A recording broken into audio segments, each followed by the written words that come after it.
In monasteries, time is measured by bells, not clocks. Voices are rationed. Bodies are regulated.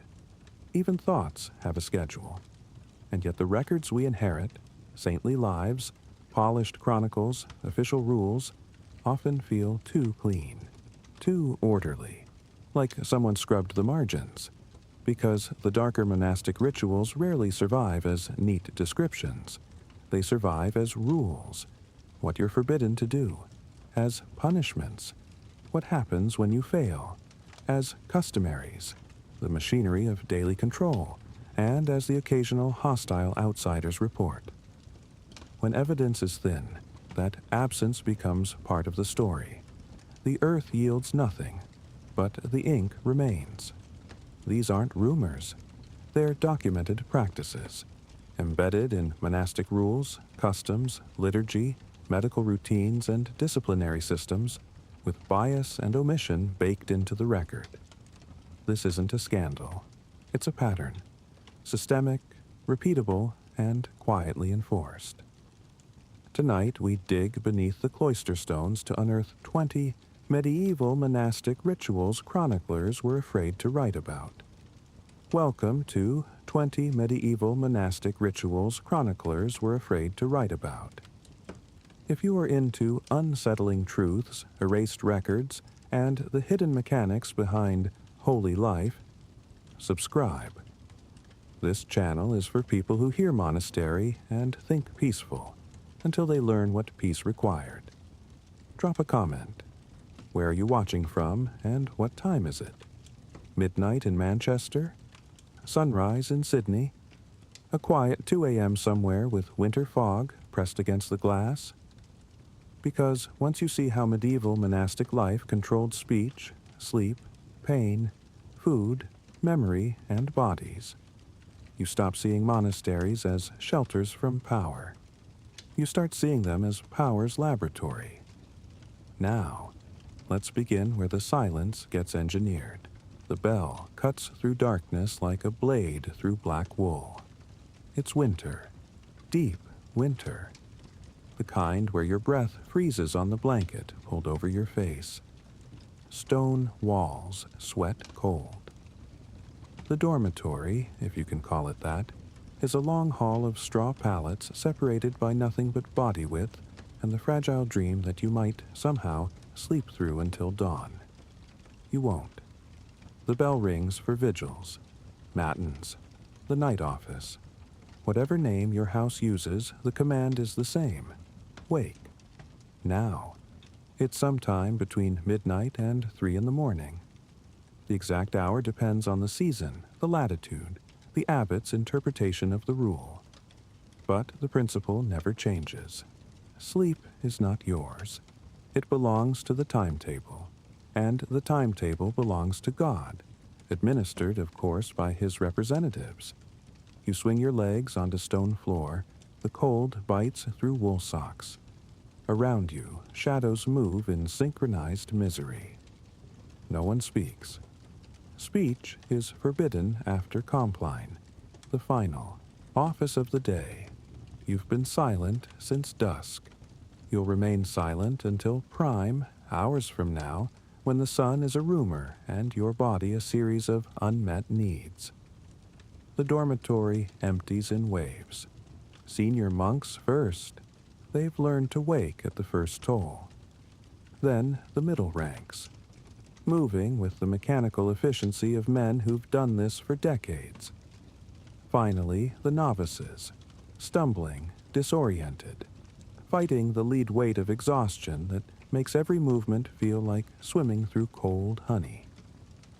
You file into the choir. The church is darker than the dormitory.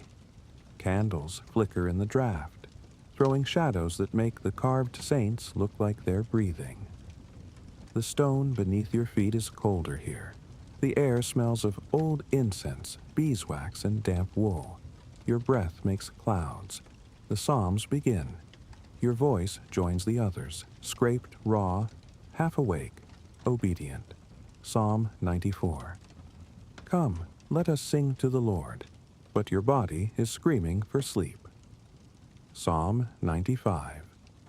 Oh, come, let us worship, and fall down. And you want to fall down. You want to collapse back onto that straw pallet and surrender to unconsciousness. You don't.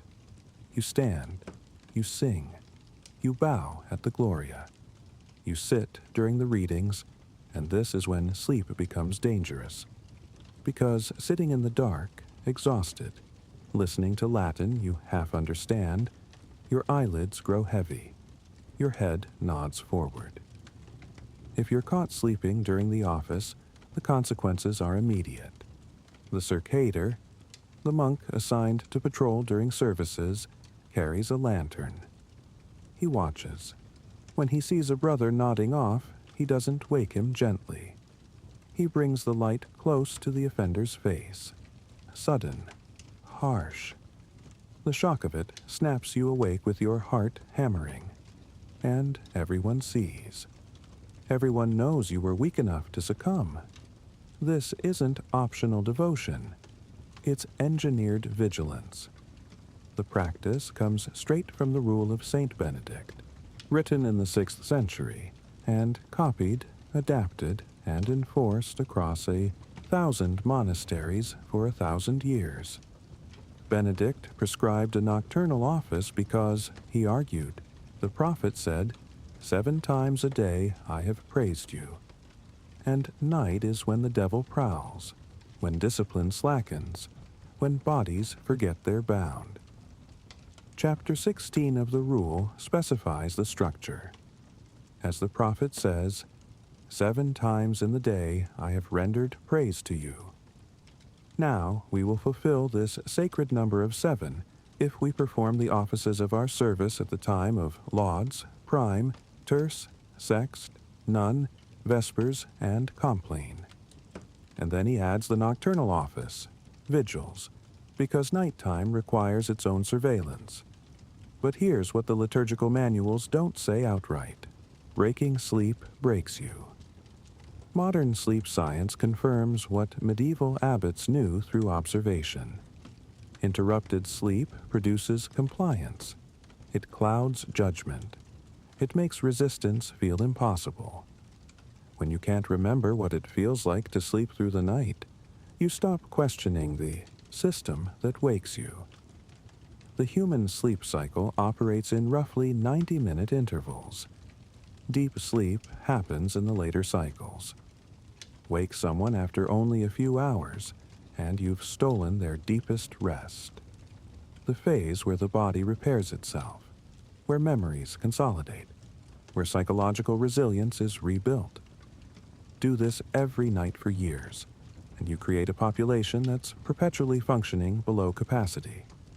Not incapacitated, not broken, just diminished, malleable, too tired to organize resistance, too exhausted to sustain anger, too depleted to imagine alternatives.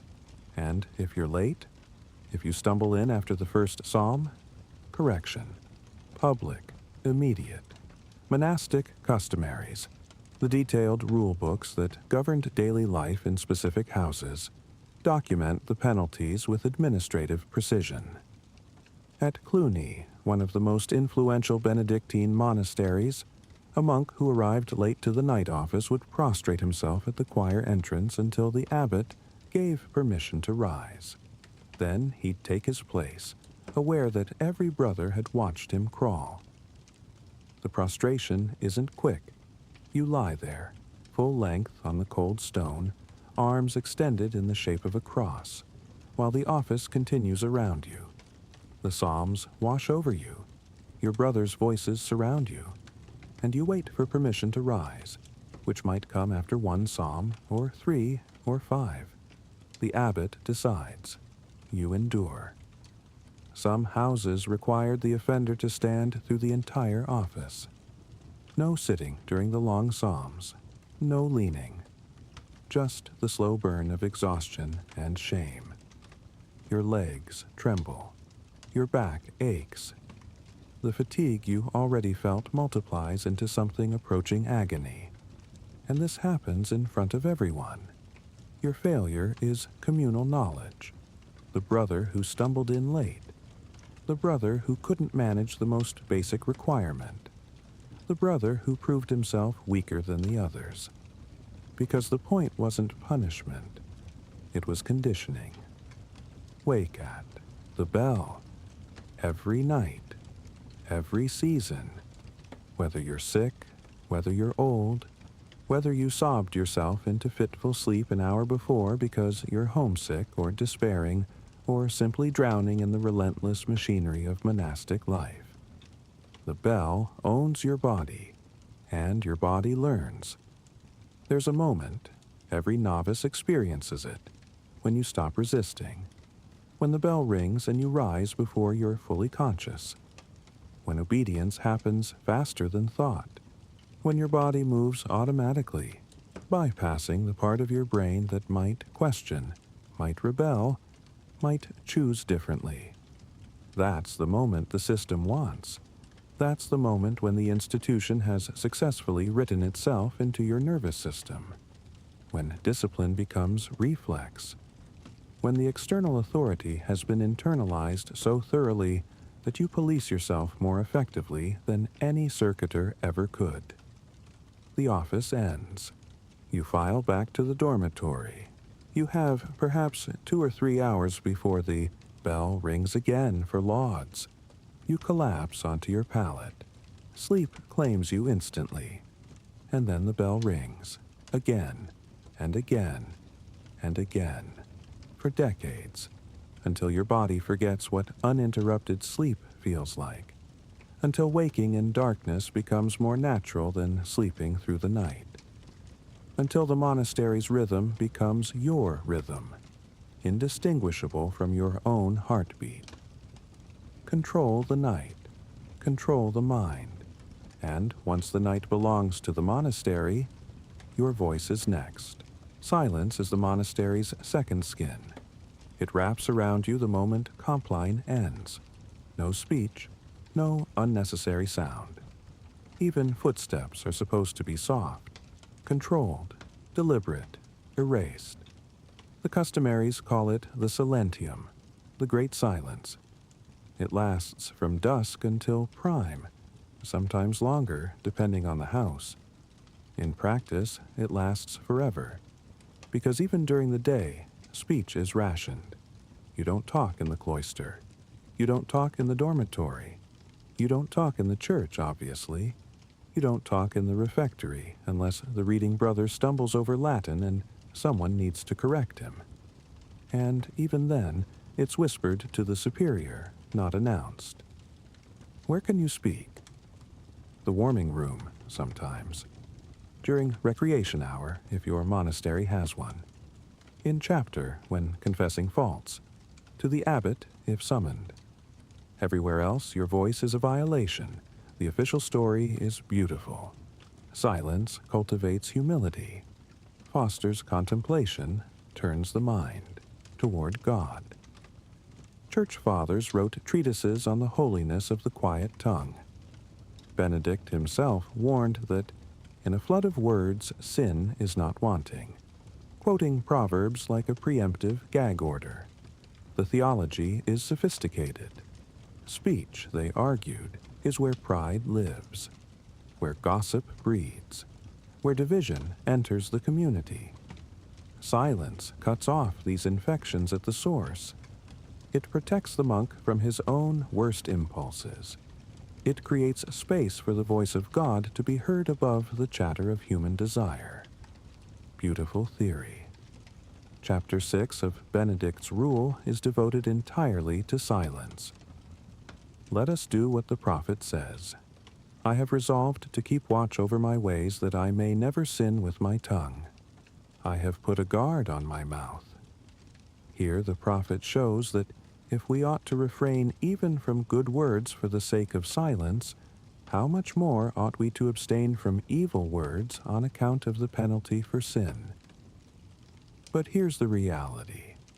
Silence is social control. When you can't speak, you can't organize, you can't complain, you can't form bonds strong enough to challenge authority. Silence isolates you inside a crowd. You're surrounded by brothers. but functionally alone. Think about what conversation does. It builds alliances. It tests ideas. It allows you to discover that your private frustration is actually shared frustration. That what you thought was your personal failing is actually a systemic problem. That you're not crazy, the situation is. Silence prevents that discovery. You suffer alone. You assume everyone else is managing fine. You internalize your struggles as personal weakness rather than recognizing them as responses to an oppressive structure. You never realize that the brother standing next to you in choir is having the exact same crisis of faith, the exact same despair, the exact same urge to run. Because you can't talk about it, so the body invents workarounds. By the 11th century, Cluniac customaries documented an entire vocabulary of gestures, signs for common objects, actions, needs. A specific hand motion for bread, another for wine. A finger pointed at the eye for reading. Hands shaped like a fish for Friday's meal. The system was elaborate, practical, necessary, because human beings need to communicate. And if you forbid speech, communication finds another path. Some houses developed hundreds of signs. The customary from Cluny documents well over 100 distinct gestures, each one specific, each one understood by the community. A hand cupped near the ear meant listen or pay attention. 2 fingers held like scissors meant cut or shears. A circular motion over the stomach meant hunger or refectory. Want to ask for a book? Touch your thumb to your other fingers repeatedly, mimicking the turning of pages. Need a candle? Hold one finger upright and move the other hand around it as if shielding a flame. The kitchen? Stir an invisible pot. The infirmary? Touch your pulse point. It's almost beautiful, this testament to human ingenuity in the face of suppression. The monks created an entire language without words, a system for maintaining connection despite the rules designed to prevent it. And then, predictably, those signs were policed too. Because once you have a system for silent communication, you have a system for silent resistance. A raised eyebrow becomes commentary. A gesture timed wrong becomes mockery. The speed of a sign can convey sarcasm. The exaggeration of emotion can communicate contempt. The chapter records of reform visitations mention monks speaking with their hands in ways that violated the spirit of silence even while technically obeying the letter. Visitation reports from the 12th and 13th centuries complain about excessive signing, about frivolous gestures, about monks who use the sign language to joke, to gossip, to undermine authority. One 12th century customary from Hirsau Abbey in Germany specifies which signs are permitted and which are frivolous. It distinguishes between necessary communication, requesting needed items, asking for clarification about work tasks, and unnecessary communication. Commentary, jokes, anything that smacks of entertainment or social bonding. It's not enough to be silent. You have to be silent in the approved manner. The regulation of gesture reveals the system's sophistication. Because suppressing speech is relatively simple. You make a rule, you enforce it. But suppressing the human need to communicate, that requires constant vigilance, constant adaptation. Every workaround must be identified and regulated. There's something almost funny about it, if funny weren't the wrong word for a system that turns basic human communication into a minefield. Imagine needing salt and having to perform a hand dance to request it, knowing that if your gesture is too elaborate, too expressive, too you, you'll be reported in chapter. Imagine the exhaustion of constant self-monitoring. Not just monitoring your words, you've already learned that, but monitoring your hands, your face, your posture. Every part of your body that might communicate something unauthorized. Imagine living for decades in a building full of people whose voices you almost never hear. Some monks went years without speaking except in ritual contexts. The liturgy, the chapter, the rare occasions when speech was permitted. Their voices became strange to them, cracked, unpracticed, hesitant. Speech became a skill you lost, like a language you learned as a child and then forgot. Former monks who left the monastery, either with permission or by escape, sometimes reported that relearning conversation was one of the strangest adjustments. The rhythm of dialogue, the give and take, the spontaneity. After years of silence, speaking felt transgressive, wrong, like a rule being broken even when no rule existed, and that forgetting was part of the design. Because silence isn't peace, it's regulation. It's a tool that makes every utterance a permission, every word a gift from authority. When speech is scarce, speech becomes valuable, and what's valuable can be controlled. The abbot can grant speech as reward. He can withdraw it as punishment. He can determine who speaks, when, about what. The scarcity creates the leverage, and in the silence you learn. You learn that your voice isn't yours. You learn that expression is a privilege, not a right. You learn that the self you might have articulated through conversation must be suppressed, contained, reshaped into whatever silent form the monastery requires. Your thoughts remain trapped in your skull, unspoken, unshared, unvalidated. And over time, even those thoughts conform to what's permitted. Which brings us to the next question. If you can't speak freely, how do you confess? You don't. Not freely. And when speech is dangerous, confession becomes weaponized. The chapter house is damp in every season. Stone floor, stone walls, stone benches arranged in a square or horseshoe, depending on the monastery's wealth and age. A crucifix on the wall. Light filtering through small windows. Narrow slits designed for defense in older monasteries, slightly wider in houses built during more peaceful periods. And in the center, an open space, empty, waiting. This is where you confess, not to a priest in a booth, whispering sins into darkness. To everyone, out loud, in front of the entire community. It's called the Chapter of Faults, and it happens daily. Sometimes more often. The brothers file in after prime or after one of the day offices.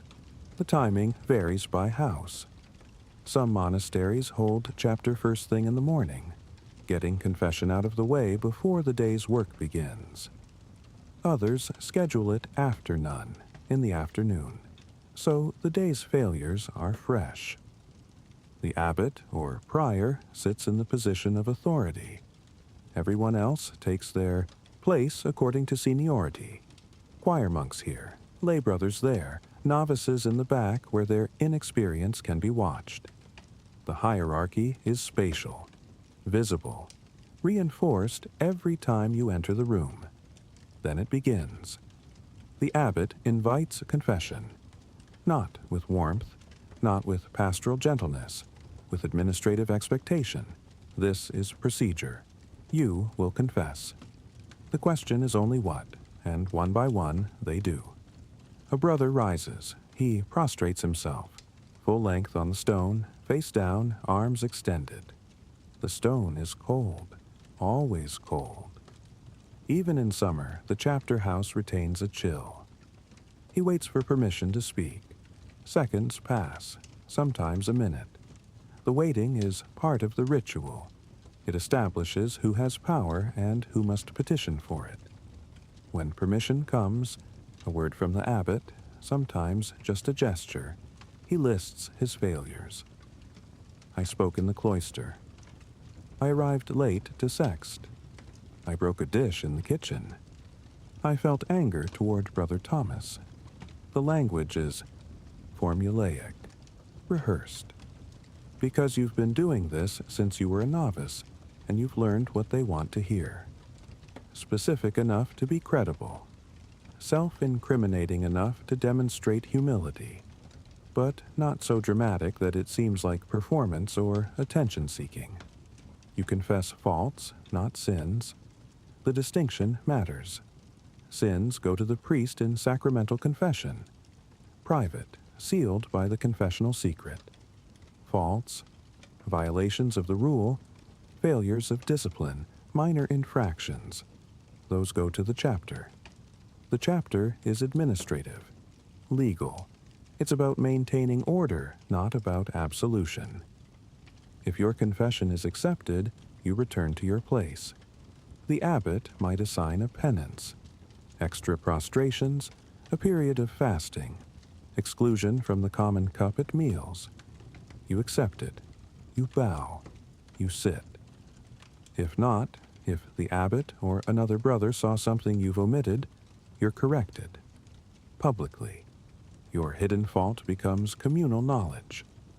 Brother William, you confessed arriving late to sext, but you failed to mention that you laughed during the reading at dinner yesterday.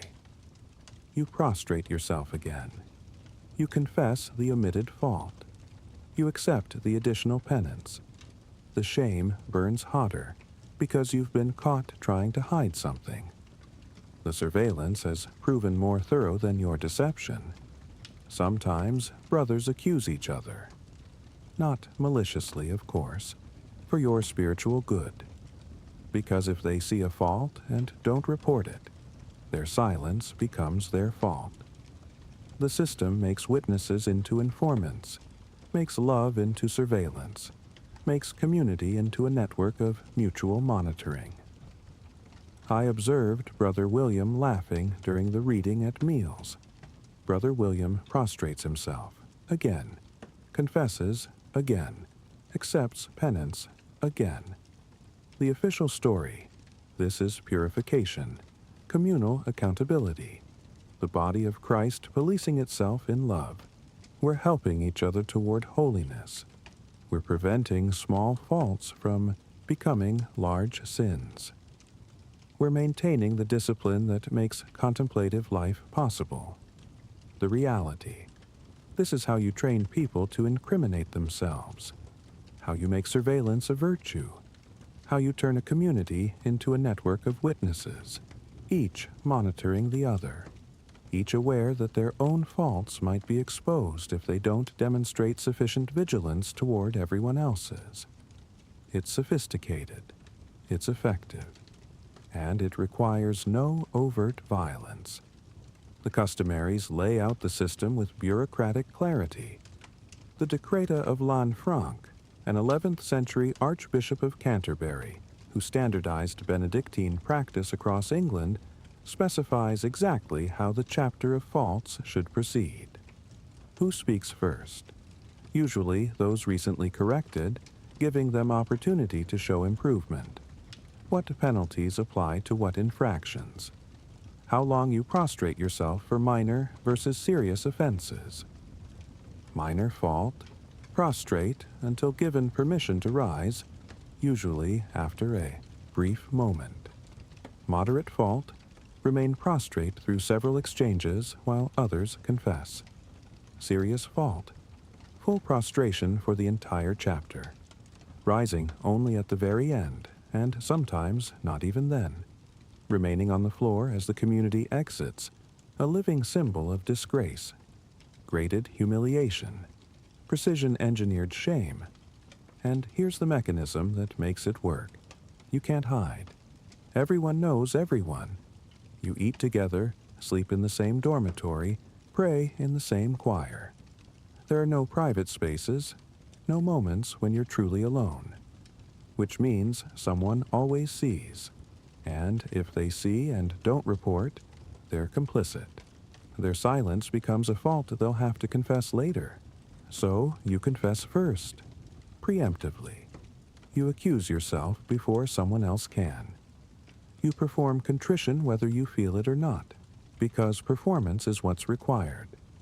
Over time, the performance becomes the reality. You start monitoring yourself the way the system monitors you. Internal. Discipline replaces external enforcement. You've internalized the chapter house. It lives in your skull now. One Cluniac customary notes that monks should confess even movements of the heart, internal temptations, passing thoughts, feelings you haven't acted on. The goal isn't just behavioral compliance, it's psychological colonization. Not just, did you break a dish? But, did you feel irritation when asked to wash dishes? Did resentment flicker through your mind during the long offices? Did you experience a moment of pride when the abbot praised your work? The internal becomes external. The private becomes public. Your thoughts are no longer your own. They're material for confession, subject to communal judgment. And here's the brilliance. You can't defend yourself without seeming defensive. You can't question the process without proving you need more correction. The system is self-sealing. Resistance validates it. Compliance validates it. There's no position from which to critique, because critique itself is a fault requiring confession. I felt doubt about the wisdom of our customary. Prostrate. Confess. Accept correction. The chapter becomes a machine for producing compliance. Feed in human beings with normal reactions to an abnormal situation.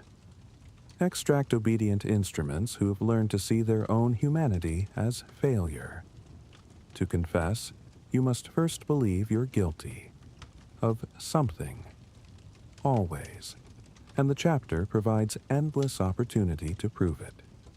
Confession isn't just spiritual. It's infrastructure. The machinery that makes obedience automatic, resistance unthinkable, and deviation visible before it even happens. To confess, you must first be remade, marked, which brings us to the first cut. The shears are cold. They're always cold, even in summer, even when the barber monk has warmed them by the fire. Cold against your scalp. Cold in the way they announce what's about to happen. You're about to stop being who you were.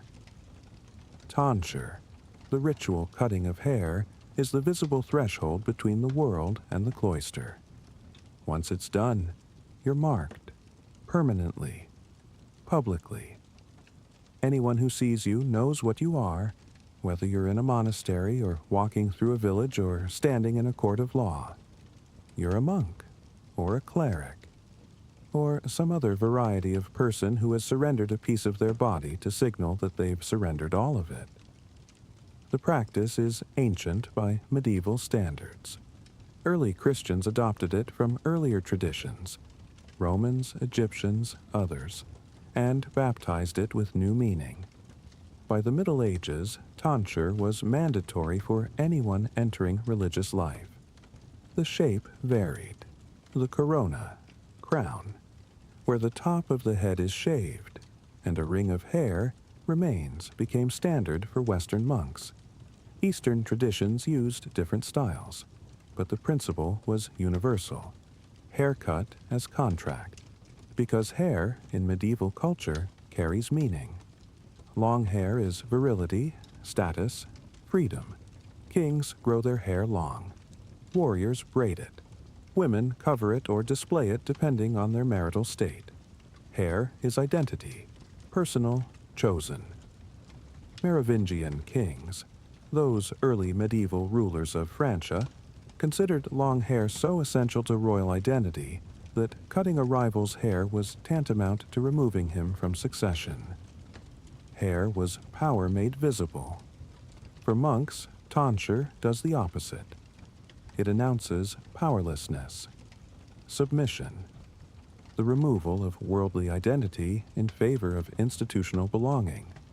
Tonsure removes choice. The ceremony is quick. You kneel. Prayers are recited, asking God to accept this offering, to sanctify this separation. Then the abbot or the designated barber takes the shears and cuts. The first lock falls, then the next. Then the razor scrapes away what remains on the crown, leaving skin pale and vulnerable. You stand. You're different now, visibly, irrevocably. And here's the hidden function. You can't hide anymore. If you leave the monastery, whether you have permission or not, everyone who sees you knows you've abandoned your vows. The mark travels with you. In a world where appearance signifies status, role, and obligation, tonsure is a brand that announces your failure to anyone with eyes. Medieval law recognized this. Clerics and monks had certain protections under canon law, certain exemptions from secular jurisdiction. The benefit of clergy meant that tonsured men accused of crimes could sometimes claim trial in ecclesiastical courts rather than secular ones, generally more lenient. But those protections required proof. Tonsure was the proof. It testified on your behalf when you couldn't speak. It placed you inside a category. Walk into a village you've never seen before, and the tonsure announces, "This man is clergy. Treat him accordingly." It also made you a target. During periods of anti-clerical violence, peasant revolts, religious upheaval, political conflicts, tonsured men were identified and attacked specifically because they were identifiable. The mark that granted privilege also painted a target. During the Peasants' Revolt in England in 1381, rebels specifically sought out men with tonsures. Being visibly clergy during that uprising was dangerous. The haircut that normally protected you became the thing that marked you for violence. And once it's done, it's done. Hair grows back, of course. But the moment you stop shaving the crown, the moment the tonsure fades, you signal apostasy, abandonment, betrayal. The absence of the mark becomes its own announcement. Maintaining the tonsure requires regular shaving, usually every few weeks.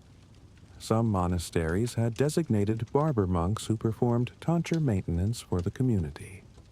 Others required each monk to maintain his own. Either way, the mark must be constantly renewed. Your commitment isn't a one-time event, it's a recurring performance. Some men wore hats, tried to hide it, but monastic rules often forbade head coverings except in extreme cold, and secular society read hat-wearing by a young man as suspicious. Why hide your head unless you're hiding something? If you're tonsured and trying to escape your vows, the hat becomes its own signal. Village authorities knew that a young man in a hat, especially one who seemed nervous or was traveling without clear purpose, might be a runaway monk. Questions would follow. Where are you from? What monastery? Does your abbot know you're here? The ritual's simplicity is part of its genius. No elaborate ceremony. No extended trial period. Just shears and skin and a transformation that takes minutes but lasts a lifetime. And it's your first lesson in monastic logic. Belonging is visible. Obedience is public. Identity is not something you have. It's something done to you. You don't choose the mark. The institution chooses it. You submit to the cutting. You accept the transformation. Your body becomes a text written by authority, readable by anyone who sees you. And that text says, "This person is owned." The hair falls. The person you were stays on the floor. What rises is property. Holy, perhaps. Sanctified, certainly, but owned. Some men experienced tonsure as liberation. The casting off of worldly identity felt like freedom. No longer burdened by family expectations, social status, the need to compete or accumulate or prove themselves. The tonsure marked entry into a different kind of life. Simpler, focused, dedicated to something beyond the self. That's real. Some genuinely wanted this, sought it, embraced it. But for others, especially those who entered monastic life not by choice but by family arrangement, economic necessity, or social pressure, the tonsure was the first visible sign of a trap closing. Your family offered you as an oblate when you were 8. You grew up in the monastery. You never chose this life. And now, at 15 or 18 or 20, the tonsure is being cut into your scalp as if your consent were irrelevant. Because it is irrelevant.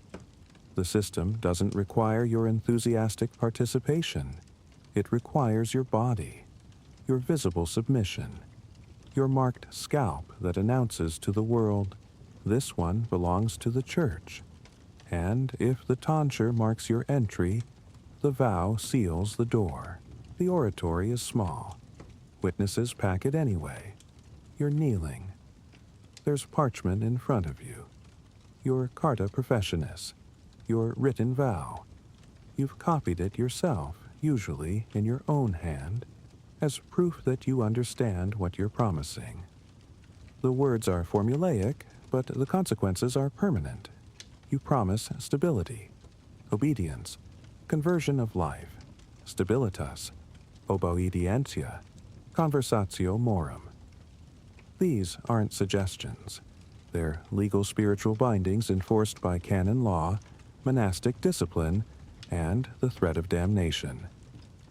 Once you speak them, once you sign the document, once you place it on the altar in the presence of relics and witnesses, you're sealed. Let's talk about stability first, because it's the most deceptive word in the monastic vocabulary. Stability doesn't mean stay grounded or be consistent. It means stay here, in this house, this specific monastery, for the rest of your life. You don't transfer. You don't visit other houses without permission. You don't leave for pilgrimage unless your abbot allows it. You certainly don't wander.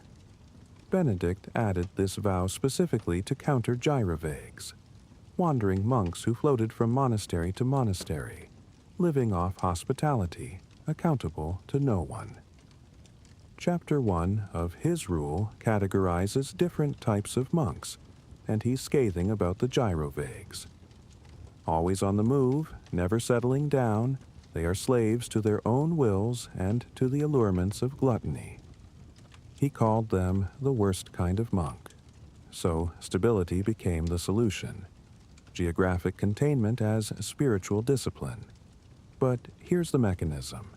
Stability turns a monastery into a prison with holy wallpaper.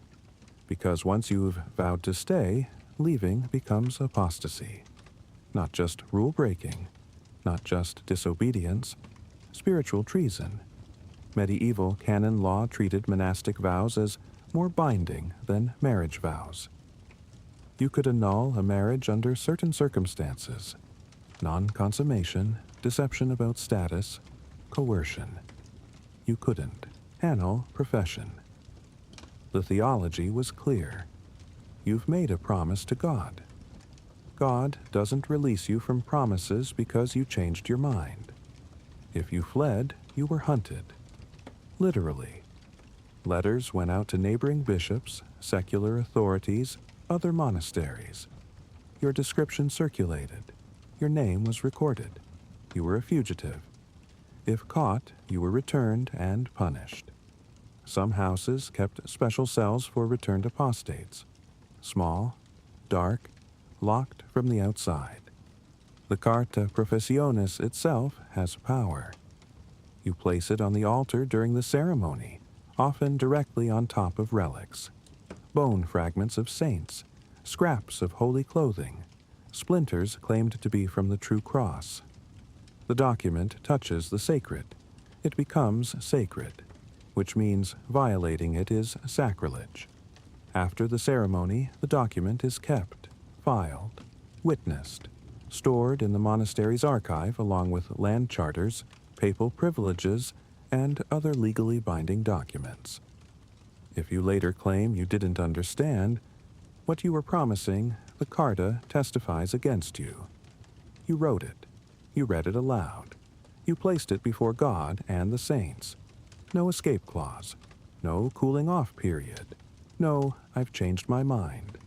And obedience, that's the second vow. You promise to obey the abbot, the rule, the customary, the entire hierarchy of command. Your will is no longer yours. Which sounds mystical until you realize it's operational. When the abbot tells you to dig a field, you dig. When he assigns you to the kitchen for a decade, you cook. When he says you'll never advance beyond lay brother no matter your ability, you accept. Chapter 5 of Benedict's Rule is explicit. The first degree of humility is obedience without delay. This becomes those who hold nothing dearer to them than Christ. As soon as anything is commanded by the superior, they receive it as a divine command and cannot suffer any delay in executing it. Your preferences are irrelevant. Your gifts are assigned. Your life becomes a series of tasks determined by someone else. The third vow, conversatio morum, often translated as conversion of life, is broader. It means you accept the monastic way entirely. The clothing, the diet, the silence, the schedule, everything. You're promising to become the system's product. And here's what the profession ceremony doesn't say out loud. This is a one-way door. Medieval people understood contracts. They understood oaths, commercial agreements, feudal bonds, marriage vows. All had structures, obligations, sometimes exit mechanisms. But monastic profession was a contract where only one party had an exit. God, represented by the abbot, the rule, the institution, could release you from your vows. You could not release yourself. Some men entered monastic life as children, oblates, offered by their parents, sometimes as young as 7 or 8 years old. Oblation was legal.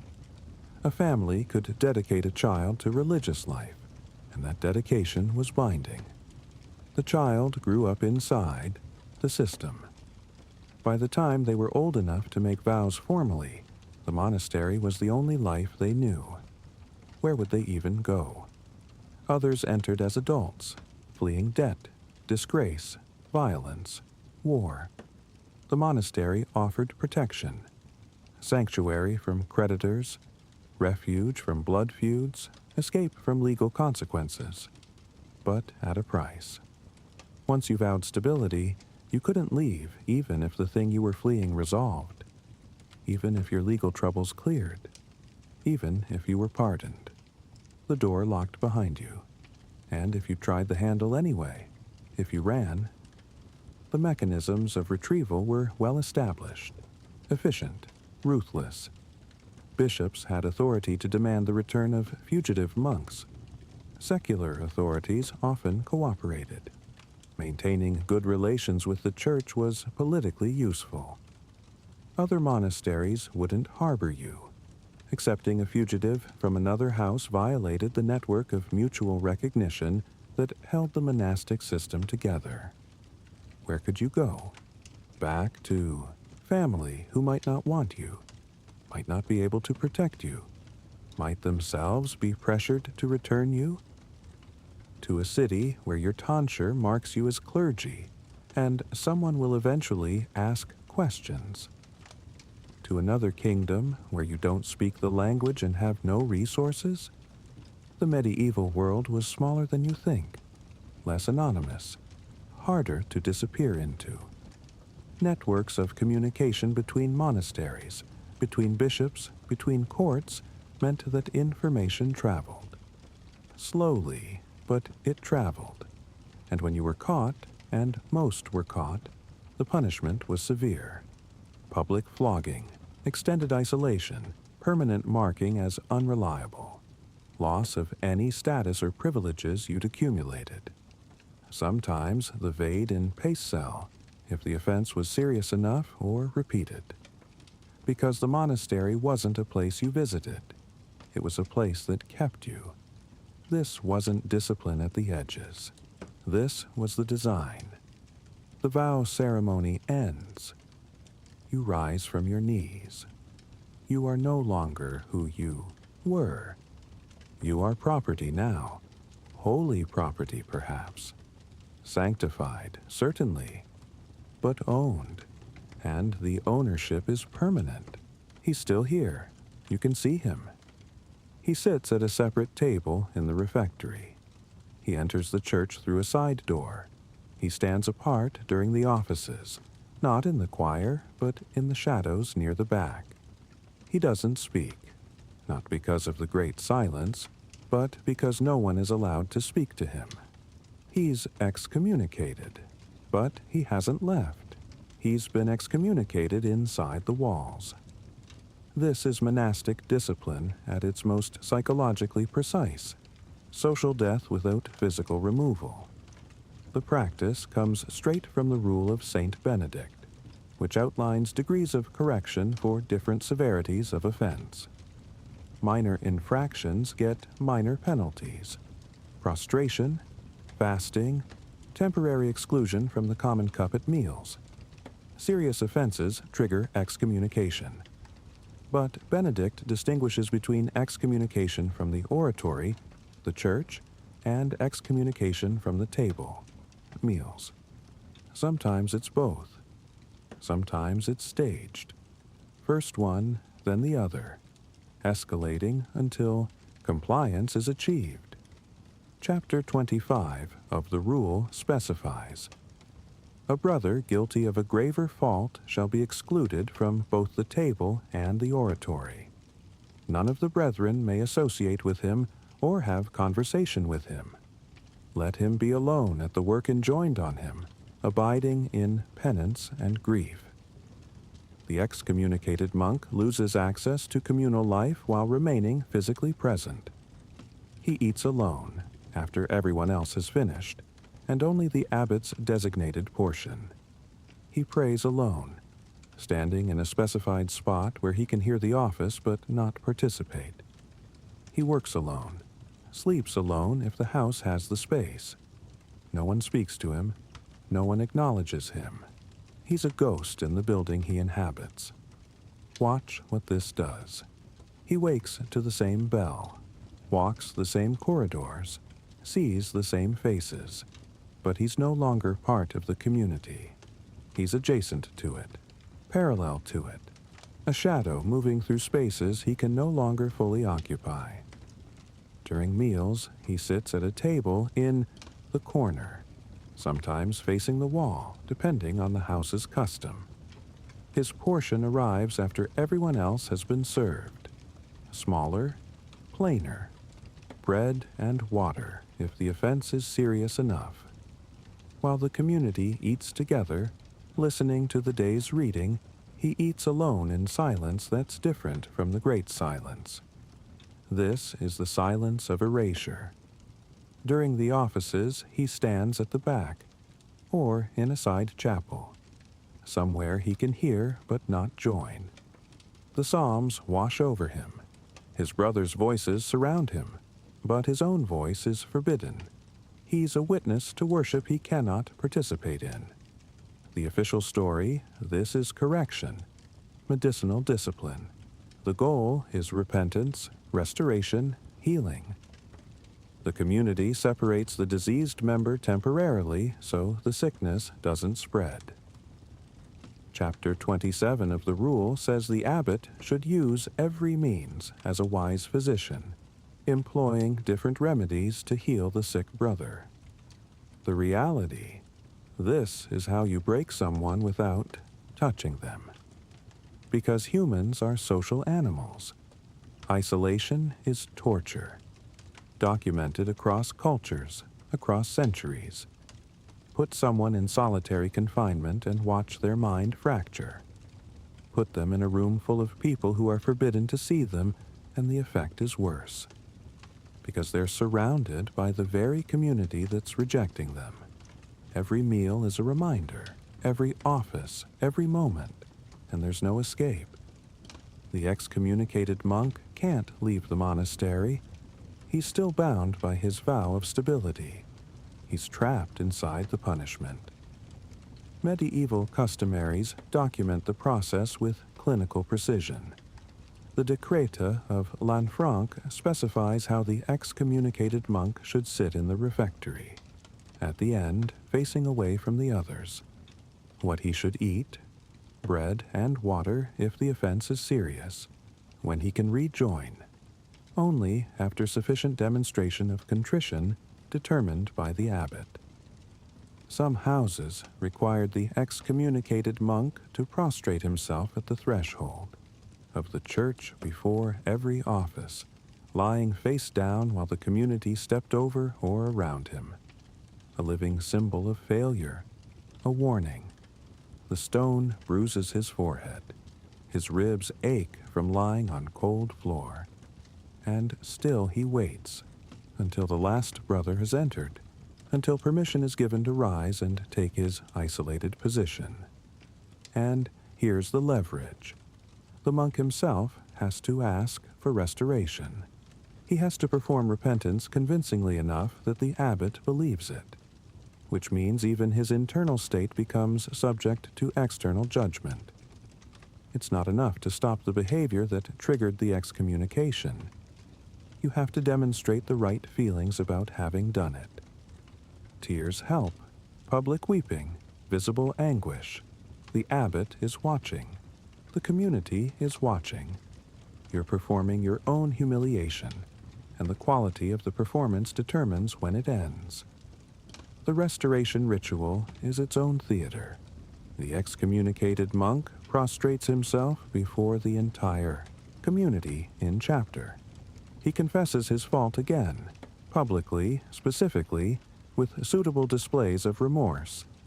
He begs forgiveness, not just from the abbot, but from the brothers he has offended by his behavior.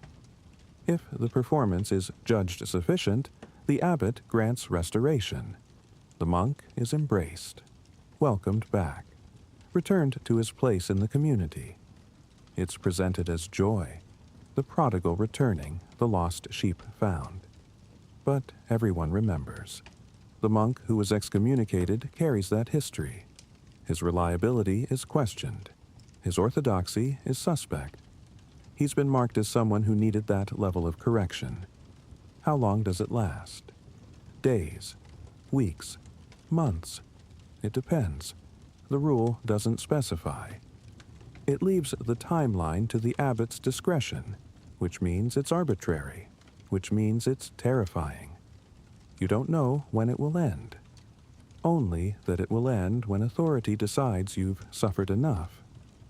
And sometimes it doesn't end.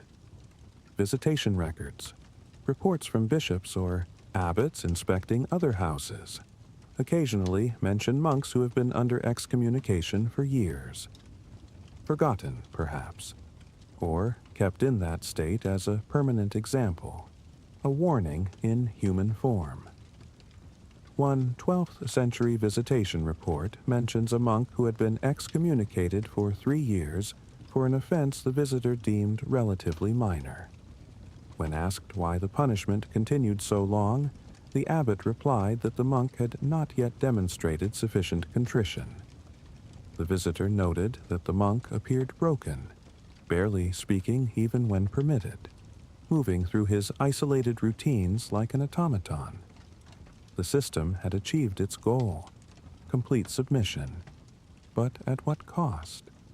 Because the system doesn't just punish the individual, it teaches everyone else. Every monk who watches a brother eat alone, pray alone, exist alone inside a crowd, learns. This could be you. This will be you if you deviate, if you question, if you fail to demonstrate sufficient obedience. Excommunication inside the walls is invisible to outsiders. The monastery looks the same. The number of monks is unchanged. The offices continue. But inside, there's an absence where a person used to be. And that absence is weaponized, turned into policy, made routine. The monk is still here. You can see him, but he's been erased. And when exclusion doesn't work, the body pays. There's no shouting. That's the strange part. The chapter house is silent except for the sound of leather on flesh. Measured, rhythmic, almost meditative if you didn't know what you were hearing. The brother receiving discipline is bent over, prostrate, or kneeling depending on the house's custom. His back is bare. The prior or appointed disciplinarian holds the implement. A scourge, a rod, a bundle of birch switches. The strokes are counted. 5 for this offense, 10 for that one, 20 for serious violations. This is correction. Officially, this is violence. Actually, but it's violence so thoroughly ritualized, so embedded in procedure, so wrapped in spiritual language that it doesn't look like violence. It looks like administration. The brother being beaten doesn't cry out. He's been trained not to. Accepting punishment silently is part of demonstrating contrition. Making noise, protesting, weeping, begging for mercy suggests resistance, suggests you haven't truly submitted to the correction. So he endures, silent, while leather or wood strikes flesh with methodical precision. The practice of corporal punishment in monasteries is documented across centuries. The Rule of Benedict mentions it explicitly. Chapter 28 addresses the brother who, despite repeated correction, does not amend. The solution: let him be subjected to corporal punishment. Not metaphorical stripes, physical ones. By the high medieval period, the mechanics were standardized. Monastic customaries specified which offenses merited which level of physical discipline. Late to choir, prostration and a few strokes. Repeated disobedience, more severe flogging. Serious moral failures, sexual misconduct, violence, theft, extended beatings sometimes administered over multiple days. The Decreta of Lanfranc provides the administrative details. For serious faults, let him be stripped of his habit and beaten with rods until the blood flows. The precision is chilling. Not beaten severely. Beaten until blood appears. That's the measure. That's when you know the correction has been sufficient. Some reform movements intensified the practice. The Cistercians, Carthusians, and other strict orders made corporal discipline central to their identity. Harder, holier, closer to God through pain. The theological justification was clear. The body is weak, prone to sin, a source of temptation. Physical punishment corrects the flesh, drives out vice, aligns the body with the Spirit's intentions. Paul's letters provided the framework. I pommel my body and subdue it. Hebrews 12. The Lord disciplines the one he loves and chastises every son whom he receives. Pain becomes proof of love. Suffering becomes evidence of care. But here's what the spiritual language obscures. Pain is a compliance technology. When punishment is physical and immediate, behavior modification is rapid. You learn quickly what triggers the whip and how to avoid it. Your body becomes a text that authority can write on. And unlike excommunication or fasting or other non-physical disciplines, flogging produces fear that's visceral, automatic, harder to rationalize away. Touch a hot surface once and you never need to be told again not to touch it. Your hand jerks back before you even think. Flogging works the same way. The body learns. The body remembers. The body develops automatic responses to avoid the stimulus. The medieval monastery had no police force, no external enforcement mechanism. The walls weren't high enough to prevent escape if someone truly wanted to flee. So control had to be internal, embedded in the monks themselves, written into their nervous systems through repetition and pain. And it worked. Visitation records occasionally mention abuses, abbots who flogged too enthusiastically, discipline that crossed from correction into sadism, monks beaten so severely they couldn't perform their duties afterward. These mentions are rare, not because abuse was rare, but because the line between appropriate discipline and excessive violence was vague, subjective, and determined by the same authority structure that administered the punishment. Who do you complain to when the abbot is the one holding the whip? One 13th century visitation report describes finding a monk who could barely walk due to infected wounds on his back from repeated flogging. When the visitor questioned the abbot insisted the monk was particularly obstinate and required more correction than others. The visitor noted this as perhaps excessive, but took no action. The abbot's authority to discipline his monks was nearly absolute. Reform statutes sometimes tried to regulate the practice. The Benedictine chapters, general assemblies of abbots, issued guidelines. Flogging should be moderate, proportional, administered calmly rather than in anger. But guidelines require enforcement, and enforcement requires someone willing to investigate, judge, and punish an abbot. That almost never happened. So the whip remained, a permanent feature of monastic life, expected, routine, so routine that it barely merited description in the sources. It was just part of the structure, like the bells, like the silence, like the night office. Some monks internalized the logic so deeply they flogged themselves. Self-discipline, voluntary mortification. The scourge applied to one's own back in the privacy of the cell or in communal penance rituals. This wasn't abuse, it was devotion. At least, that's how it was framed. The flagellants, a movement that emerged in the 13th century, took this to extremes, publicly whipping themselves in acts of communal penance. But even before that, individual monks practiced private flagellation.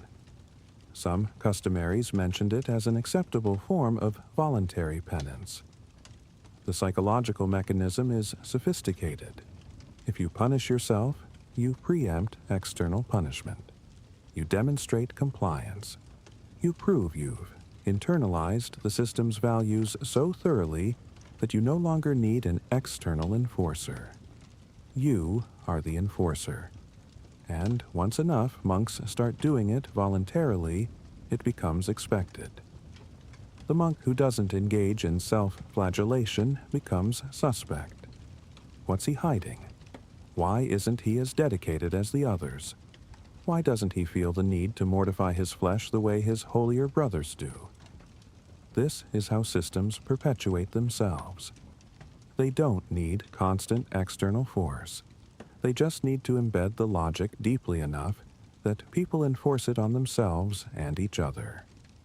The whip doesn't need to fall every day, just often enough that everyone remembers it exists, often enough that the threat is always present, even when the leather isn't.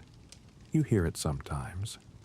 Walking past the chapter house, the distinctive sound of discipline being administered. You don't see it. The doors are closed. The business is internal. But you hear it. And hearing is enough. The sound is a reminder. This could be you. This will be you if you transgress. And if pain doesn't purify you immediately. If your body doesn't comply after the first beating, the second, the third, Then suffering becomes wearable. You wear it under your robe where no one can see. Rough cloth, sometimes woven from animal hair, goat, horse, camel, sometimes mixed with harsh plant fibers, always coarse, always irritating. Pressed directly against skin, it itches, burns, chafes, raises welts if worn long enough. That's the point.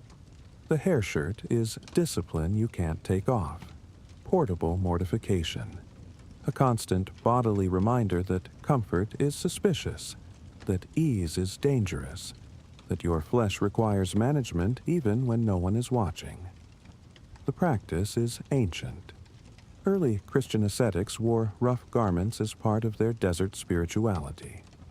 The desert fathers and mothers of the 3rd and 4th centuries rejected soft clothing as they rejected all forms of bodily comfort. By the medieval period, it had evolved into a formal technology of discomfort. Monks wore hair shirts as penance. Saints wore them as devotion.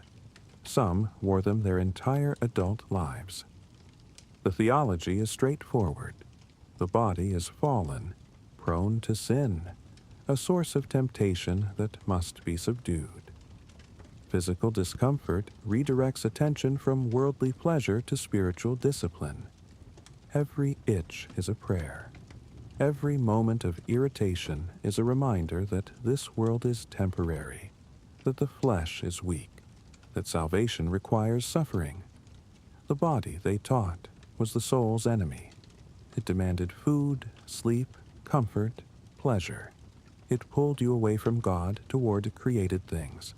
It needed to be disciplined, broken, trained to submit. But strip away the theology and you're left with a mechanism.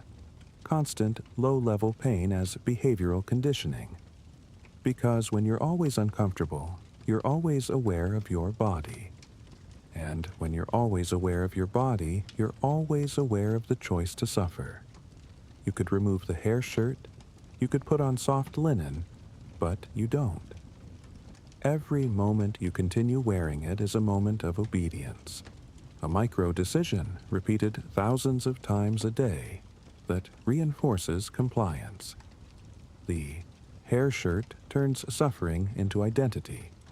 Medieval hagiographies, saints' lives, are full of references to secret mortifications discovered only after death.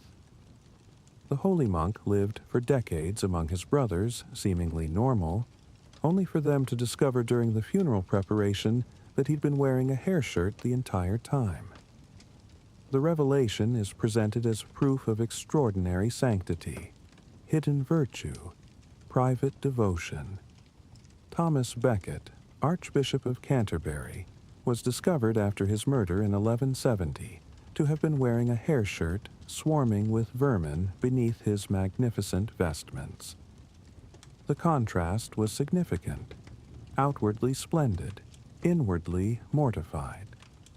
This became part of his cult, evidence of his secret holiness. But here's the bias baked into those sources. Hagiographies are propaganda.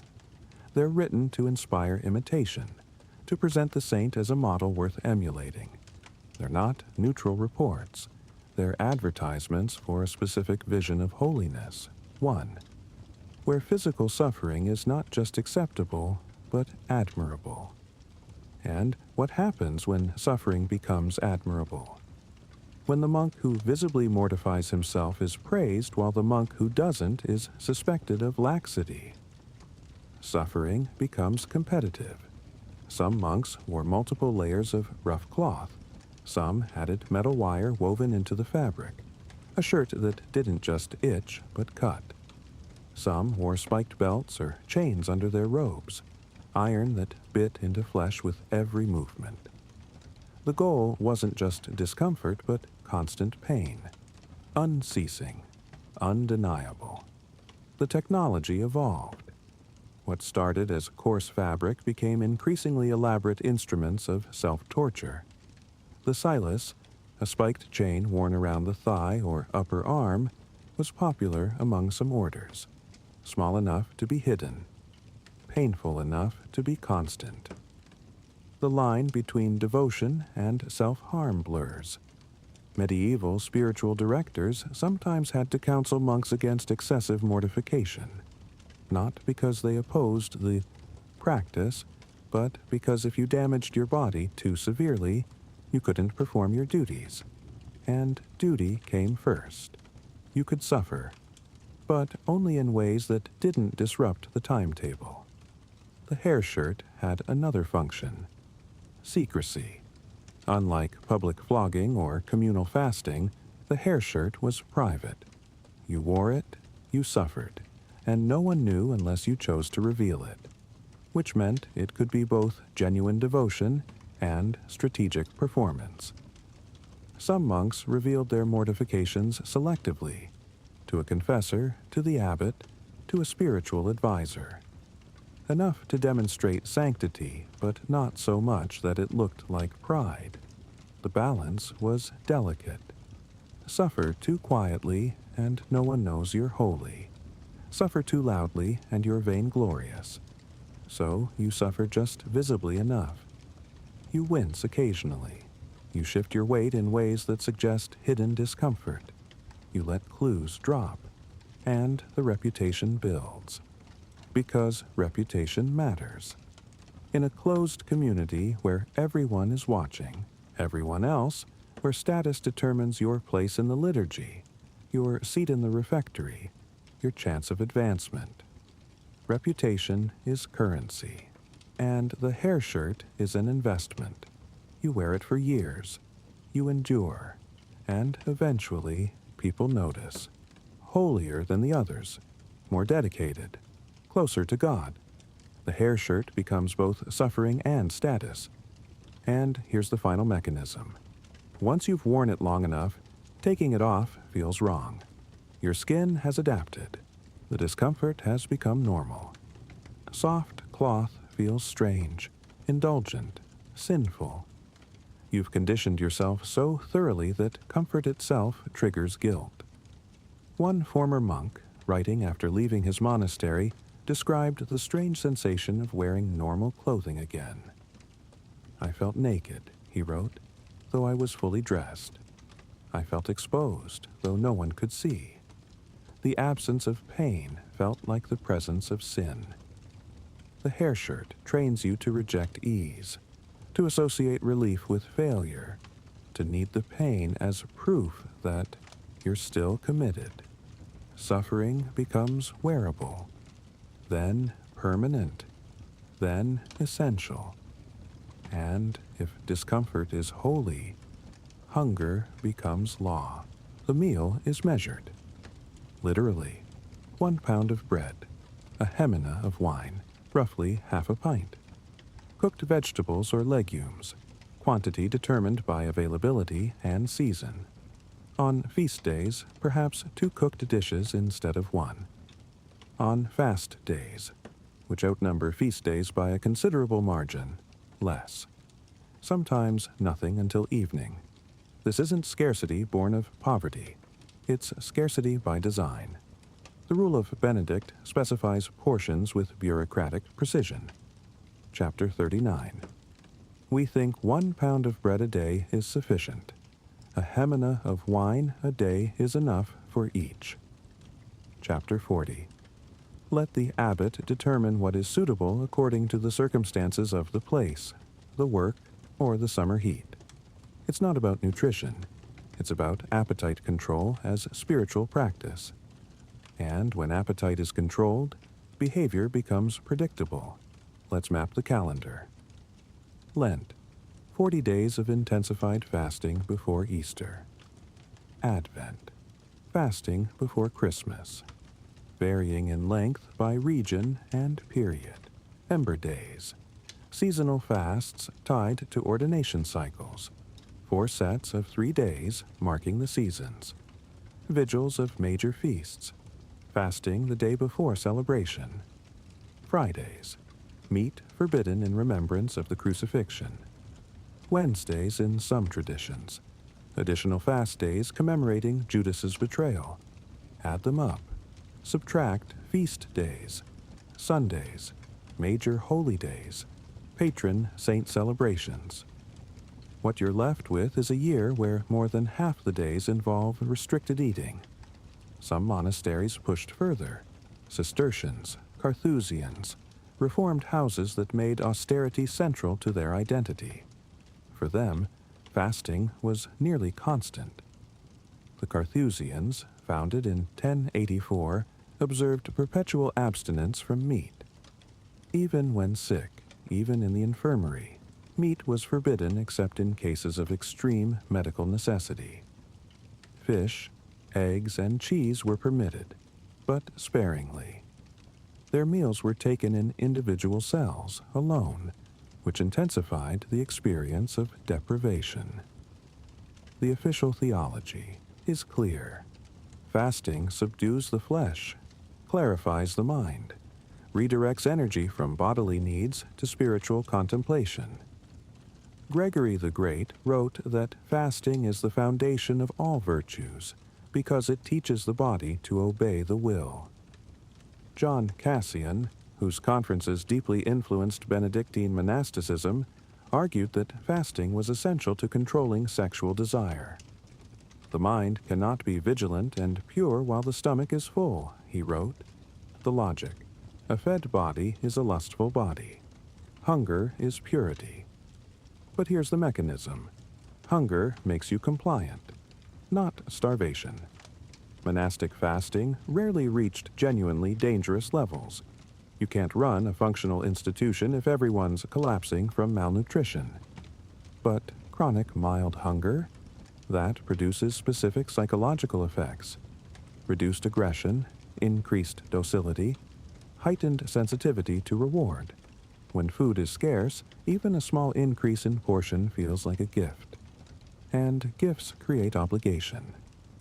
The monk who receives an extra piece of bread at the abbot's discretion learns gratitude, learns that comfort comes from authority, learns that deviation means deprivation. Fasting also creates predictable behavioral patterns. Hungry people conserve energy. They move less, think more slowly, resist less effectively. They're tired, not exhausted, but perpetually operating below full capacity. And that state becomes normal, expected, holy. Medieval medical theory supported the practice. Humoral medicine taught that excess food produced excess heat, excess moisture, excess everything, including sexual desire, anger, pride. Fasting cooled the body, dried it out, made it more spiritually receptive. You weren't just obeying God, you were balancing your humors. The calendar itself becomes a control mechanism. You don't decide when to eat. The liturgical year decides. You don't determine portion size. The rule determines it. Your appetite is not your own. It's regulated by a system older than you, more authoritative than you, indifferent to what you want. And if you break the fast, if you sneak extra food, if you eat meat on Friday, if you take more than your allotted portion, confession, chapter of faults, public shame, possibly corporal punishment. The system has mechanisms for detecting deviation because deviation is frequent. Humans get hungry. They cheat. The customaries know this. They plan for it. Some houses assigned monks to watch the kitchen, to count portions, to report irregularities.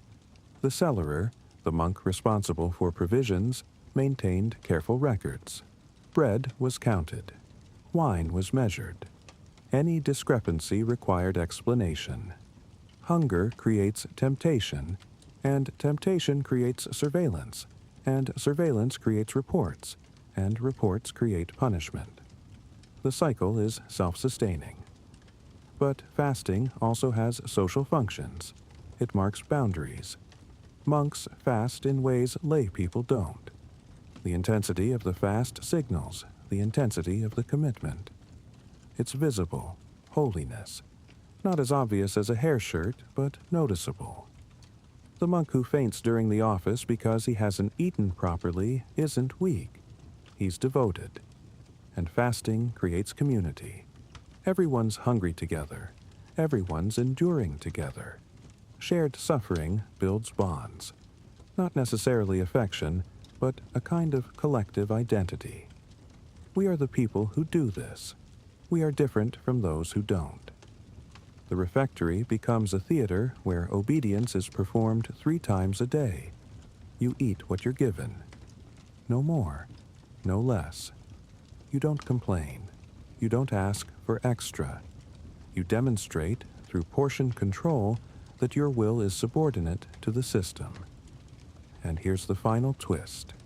Some monks fasted beyond the requirement, voluntarily, gave up their full portion, refused even what the rule allowed, because if fasting is holy, more fasting is holier. The competition intensifies, the standard rises. What was once extreme becomes normal, and normal is never enough. Some monks ate only bread and water year-round, refusing even the permitted cooked dishes. Some ate only every other day. Some, in extreme cases documented in hagiographies, claimed to fast for weeks, sustained only by the Eucharist. Fasting starts as discipline, becomes identity, ends as arms race. And yet, sometimes the rules break, quietly, for the sick. The infirmary smells different. Herbs. Linen dried in the sun. Sometimes blood, sometimes infection, but mostly just warmth. Because the infirmary has a fire. Not just in winter, but year-round if the patient needs it. It's the only room in the monastery where warmth is guaranteed. Here, the rules bend, not break. Bend. There's a difference. The sick monk gets a bed, an actual bed, not just a straw pallet on the floor. He gets blankets, multiple blankets if he's feverish or weak. He gets exemption from the night office. If he's too weak to attend Mass, he's excused. If he can't fast, he receives meat, eggs, foods forbidden elsewhere in the monastery. The infirmarian, the monk assigned to care for the sick, has authority to override portions, schedules, even silence. He can speak to patients. He can adjust their diet. He can order rest when the rule would demand labor. This looks like mercy. And it is mercy. But it's also a pressure valve in a system designed to operate at maximum tension. Because if the monastery never made exceptions, it would break people faster than it could replace them. The goal isn't destruction. It's sustainable exploitation of human capacity. And sustainability requires flexibility. The Rule of Benedict has an entire chapter on care of the sick. Chapter 36, not brief, detailed, because illness is inevitable and must be managed. Before all things and above all things, care must be taken of the sick, so that they will be served as if they were Christ in person. Beautiful language, practical function. The infirmary serves as proof that the monastery cares. When guests visit, when bishops inspect, when critics complain about the harshness of monastic discipline, the infirmary is the answer. Look how we care for our weakest members. Look at this mercy. But inside the system, the infirmary creates problems. Because once you have a space where rules don't fully apply, you have a space people want to access. And if access is controlled by the infirmarian and the abbot, you have a new power structure, a new mechanism for reward and punishment. The monk who is genuinely ill receives care. But what about the monk who claims illness? What about the monk who's exhausted from years of sleep deprivation, underfed from constant fasting, desperate for a single week of rest? Is he sick or is he weak? The distinction matters, because the infirmary is for the sick, not the lazy. And who decides the difference? The infirmarian, the abbot, not the monk himself. Medieval medical knowledge was limited. Diagnosis was often guesswork based on symptoms, humoral theory, and observation. A fever you could feel by touching someone's forehead. Visible wounds, obvious injuries. But exhaustion, depression, the slow grinding down of will and body under chronic stress, those were harder to diagnose, easier to dismiss. A clever monk could feign illness, claim headaches, report stomach pains, produce symptoms that couldn't be objectively verified. A desperate monk could exaggerate real symptoms, turn a minor ailment into something that required infirmary rest. And an infirmarian with favorites could grant access selectively. Visitation records mention this. Complaints about monks who spend too much time in the infirmary. Suspicions that the infirmarian is too lenient. Concerns that exceptions are becoming routine. One 14th century visitation report notes a monastery where nearly a third of the monks were in the infirmary at any given time. The visitor questioned whether this many could genuinely be sick. The infirmarian insisted they were. The visitor suspected the infirmarian was simply kind-hearted, or perhaps weak-willed, unable to refuse requests for rest. Because once mercy becomes policy, it becomes negotiable. And here's the resentment. The monk who follows every rule, fasts every fast, attends every office, endures every hardship, watches another monk receive exemptions, meat while he eats vegetables, rest while he wakes for vigils, warmth while he shivers in the dormitory. Is that fair? The system says yes. The sick are different. They are serving God through suffering rather than through labor. It's not laxity. It's a different form of obedience. They're bearing their illness as a cross, participating in Christ's suffering. But the healthy monk doesn't always believe it. He sees advantage. He sees escape. He sees the one door in the monastery that sometimes opens. So he calculates. How sick does he need to be? What symptoms will convince the infirmarian? Is it worth the risk of being caught malingering? Because being caught is its own punishment. Accusation in chapter. Public shame. The label of malingerer follows you. Denial of future access even if you're genuinely ill later. The infirmary becomes a gamble. And for the genuinely sick, the infirmary is temporary.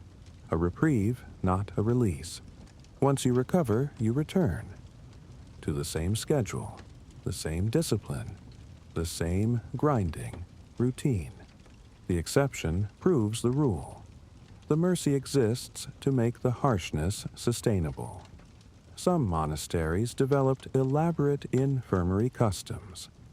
The constitutions of Lanfranc specify that sick monks should receive better food.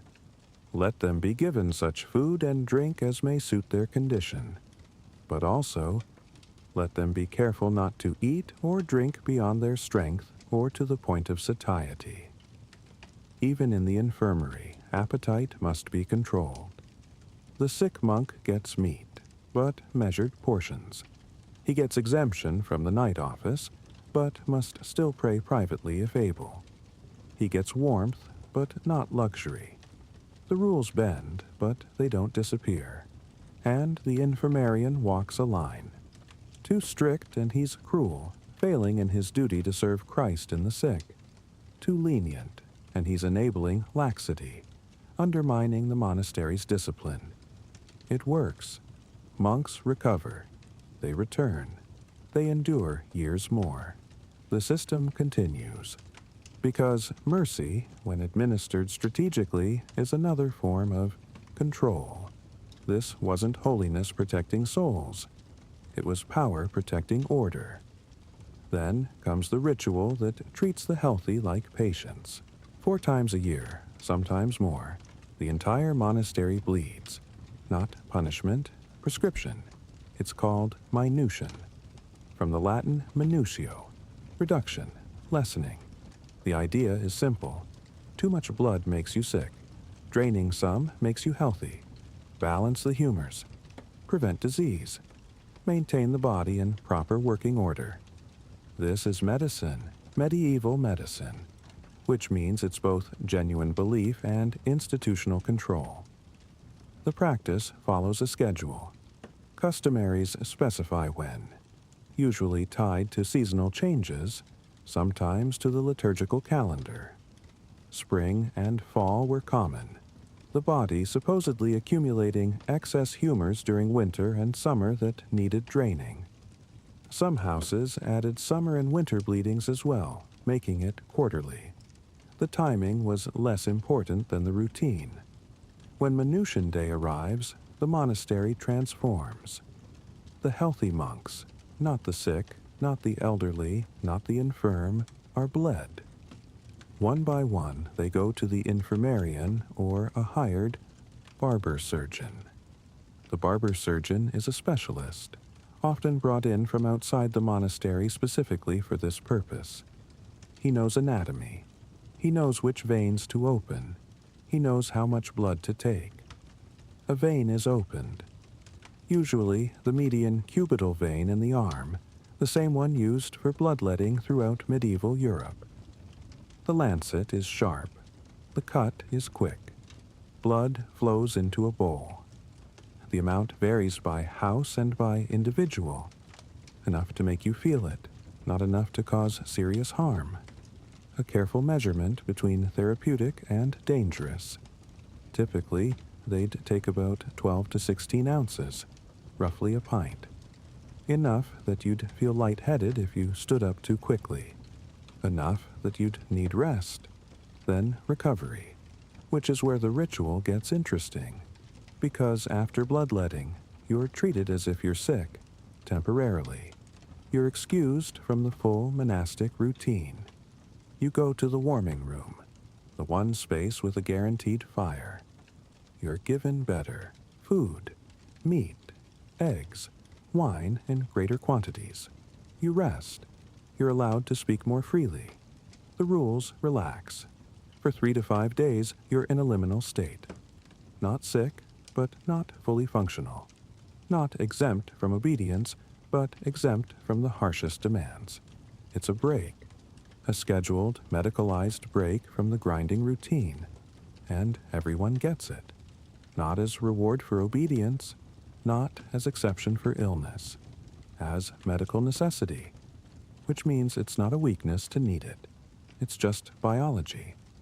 Except biology is never just biology in a monastery. Because Minution serves multiple functions simultaneously. Yes, medieval medical theory genuinely believed bloodletting was therapeutic. Galen, the ancient Greek physician whose works dominated medieval medicine, advocated bloodletting to balance the 4 humors: blood, phlegm, yellow bile, black bile. Centuries of medical texts confirmed it. The practice wasn't invented to control monks. It was borrowed from broader medical culture. Everyone did it. Kings, peasants, merchants, clergy. It was standard medical practice, preventative medicine, like taking vitamins today, except with actual blood loss. But once it's embedded in monastic routine, it becomes a management tool. First, it provides a pressure valve. The monastery runs its members hard. Sleep deprivation, constant fasting, physical labor, psychological stress. Without periodic relief, breakdown is inevitable. Minution creates mandatory rest disguised as health care. The monk who's exhausted can't be accused of weakness. He's just recovering from a medical procedure. The system acknowledges, in this roundabout way, that human beings can't sustain maximum output indefinitely. But it can't admit that the routine itself is punishing. So it medicalizes the relief. You're not weak, you're just recovering from bloodletting. Second, it creates a reward structure that doesn't require exceptional behavior. You don't have to earn Minution, you just have to survive. Until the next scheduled bleeding.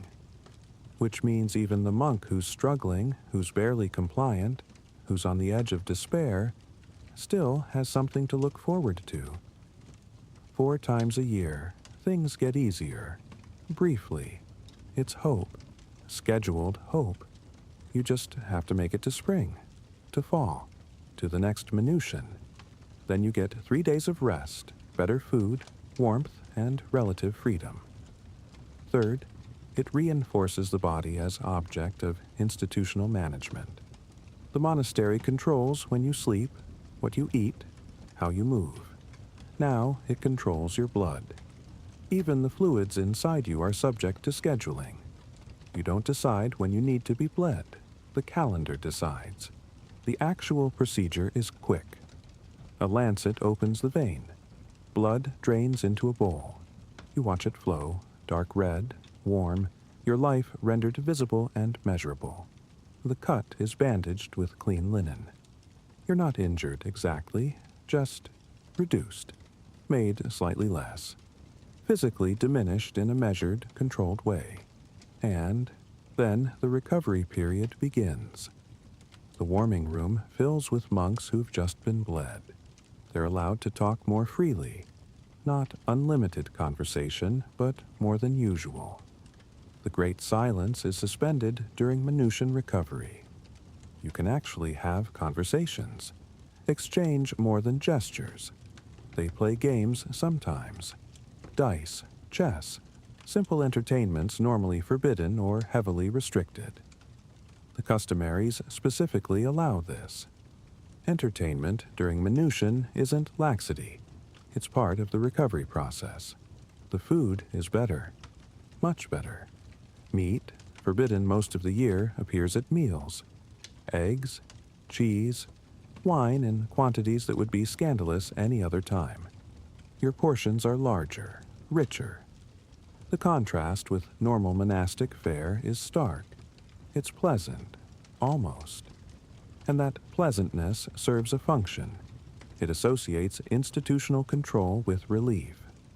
The monastery creates the pressure, then provides the release, creates the exhaustion, then permits the rest, creates the hunger, then offers the feast. You don't thank yourself for feeling better after Minution. You thank the system. You're grateful to the routine that bled you because bleeding you also fed you, warmed you, gave you respite. The mechanism is sophisticated. The monk experiences the relief as gift, not as manipulation, even though the need for relief was created by the same structure providing it. Customaries describe Minution with the same administrative precision they bring to everything else. The Decreta of Lanfranc specifies the schedule, the recovery period, the dietary allowances, chapter-by-chapter instructions, when to bleed, how much recovery time, what foods are permitted, when normal routine resumes. It's not spontaneous, it's engineered, and it works. Monks endure, they recover, they return to full duty. The cycle continues. Spring bleeding, recovery, return to routine. Fall bleeding, recovery, return to routine. Year after year after year. The relief is real, but it's also strategic. It's the system admitting that humans need breaks while refusing to admit the system itself is what makes the breaks necessary. Because if the monastery can schedule your blood, it can schedule your will. And it has. It does. It will. The guest arrives. Dusty. Travel-worn. Maybe a pilgrim. Maybe a nobleman. Maybe a merchant seeking shelter for the night. It doesn't matter. The rule says all guests are to be received as Christ. So the ritual begins. The guest is brought to the guest house, a separate building or wing, deliberately placed so visitors don't contaminate the cloister's silence. The architecture itself enforces boundaries. Guests enter through a different door. They occupy different spaces. They move through different corridors. The abbot is notified. Sometimes he comes himself, especially if the guest is important. A bishop, a local lord, someone whose opinion matters. Sometimes he sends a senior monk, someone reliable who knows how to perform the ritual correctly. But someone comes. Water is brought. A basin. Brass or bronze if the monastery is wealthy, wood or ceramic if it's not. Clean linens. Everything prepared, ready, ceremonial. And then, in a gesture that looks like the humblest servitude, the monk kneels and washes the guest's feet. The symbolism is obvious. John 13. Christ washed the disciples' feet at the Last Supper. If I then, your Lord and teacher, have washed your feet, you also ought to wash one another's feet. For I have given you an example, that you also should do just as I have done to you. So the monastery reenacts the scene. Hospitality as sacred theater, service as devotion. The abbot or his representative takes the lowest position, performs the most menial task, demonstrates humility before the stranger. It's beautiful, moving even. The powerful kneeling before the powerless, the established serving the transient, the holy acknowledging Christ in the traveler. But strip away the theology, and you're left with a different function. Reputation management. Because the guest doesn't stay in the guest house alone. He observes. He talks to the monks assigned to hospitality duty. He sees the monastery from the inside, limited inside, carefully curated, but inside nonetheless. And when he leaves, he talks. He tells people what he saw, how he was received, whether the monks were holy or lax, generous or stingy, warm or cold. In a medieval world where reputation determines donations, patronage, and political support, what the guest says matters enormously. So the feet washing isn't just ritual, it's messaging. It says, we are humble, we are Christ-like. We take the lowest position before strangers. We embody the gospel we preach, and it works. Travelers' accounts, chronicles, letters, they mention the hospitality. Specific monasteries gain reputations as welcoming or austere, generous or rigorous. Those reputations attract pilgrims, donors, aristocratic burials. Money flows toward reputation. Cluny was famous for lavish hospitality. Guests received elaborate meals, comfortable accommodations, generous treatment. This attracted wealthy patrons. It also attracted criticism from reformers who thought Cluny had become too worldly. The Cistercians, in contrast, built their reputation on austerity. Guests received adequate hospitality, shelter, food, the required foot washing, but nothing excessive. This attracted different donors, people who valued strictness over comfort. But hospitality is also surveillance. The guest doesn't move freely through the monastery. He's confined to guest quarters. His interactions are managed. The monks assigned to hospitality duty are chosen carefully, usually older, stable, trustworthy. Not the novice who might say something inappropriate. Not the disgruntled monk who might complain about conditions. Not the excommunicated brother eating alone in the corner. The guest sees what the monastery wants him to see. And what doesn't he see? The chapter of faults with its public confessions and ritual humiliation. The flogging administered in the chapter house. The excommunicated monk standing alone in the shadows during the office. The night office in winter when half the choir is coughing from cold and exhaustion. The kitchen disputes. The power struggles between prior and abbot. The quiet desperation of monks who entered as children and never chose this life. He sees clean linens. He sees ritual performed flawlessly. He sees monks performing hospitality as if it's effortless, natural, joyful. the Rule of Benedict devotes an entire chapter, chapter 53, to receiving guests. It specifies that guests should be greeted with prayer, should receive food even on days when the community fasts, should be treated with honor. The abbot, if possible, should break his fast to eat with important guests. The foot washing should happen for all guests, not just the wealthy. Let all guests who arrive be received like Christ, for he is going to say, "I came as a guest, and you received me." And to all let due honor be shown, especially to the domestics of the faith and to pilgrims. Beautiful egalitarianism. Practical calculation, because the poor pilgrim might be nobody, or he might be a saint in disguise. The medieval imagination is full of stories where the ragged traveler turns out to be Christ, an angel, a holy person testing the monastery's virtue. You can't risk treating someone poorly who might later be revealed as spiritually significant. So you treat everyone well, just in case. But well has limits. The guest receives food, shelter, basic care, not luxury, not excess. Enough to demonstrate hospitality without encouraging extended stays. Because guests disrupt routine.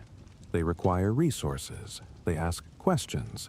They observe things you might prefer remained unobserved.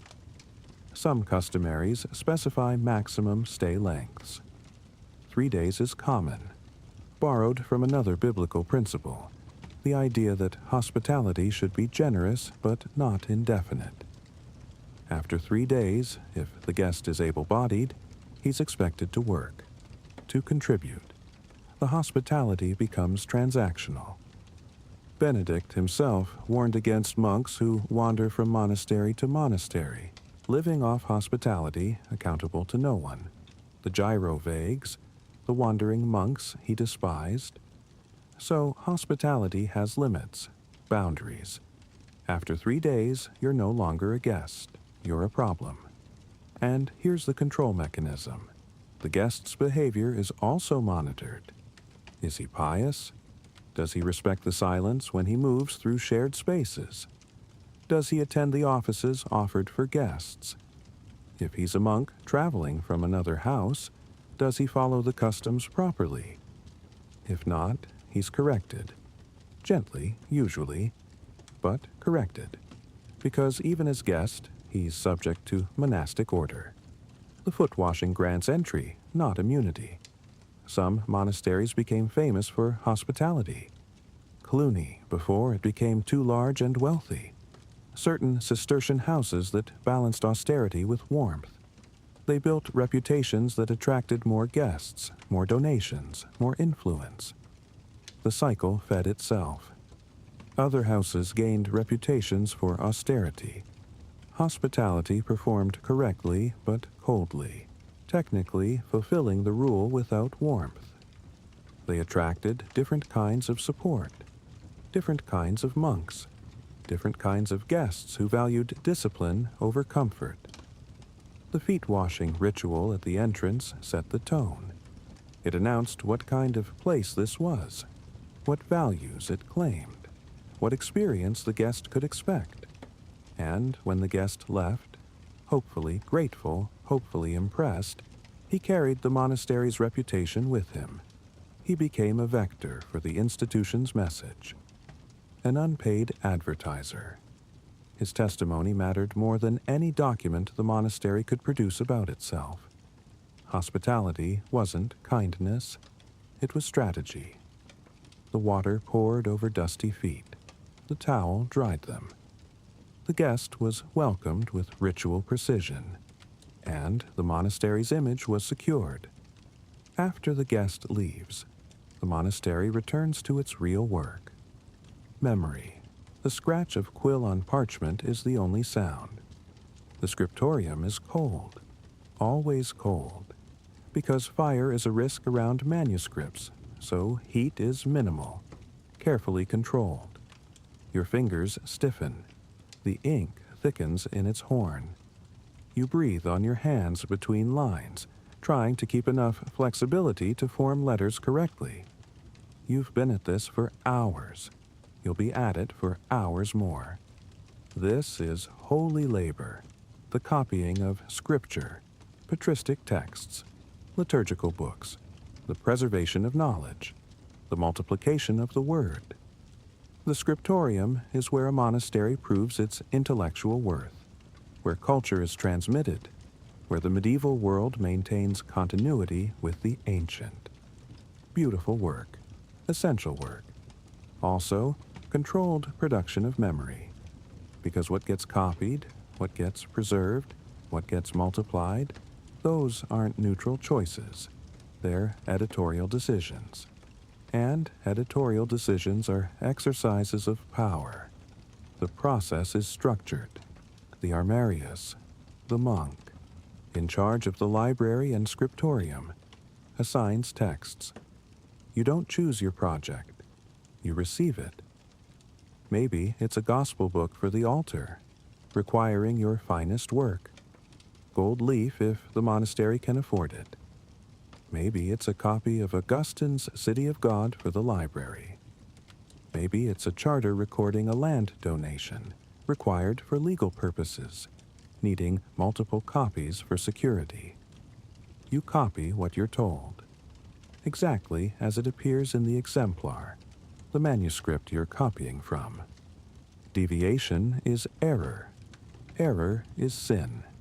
The rules are strict. Silence is mandatory.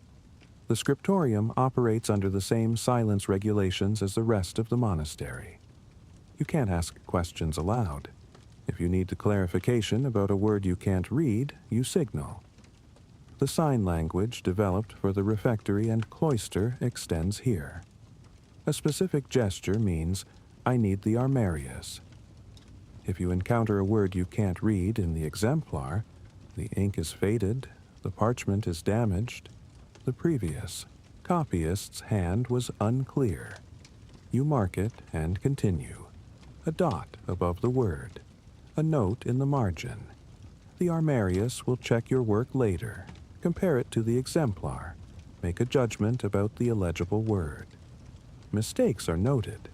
Corrections are made. Medieval manuscripts are full of corrections. Words crossed out, letters scraped away, marginal notes indicating where text should be inserted. The work is precise, but human error is constant.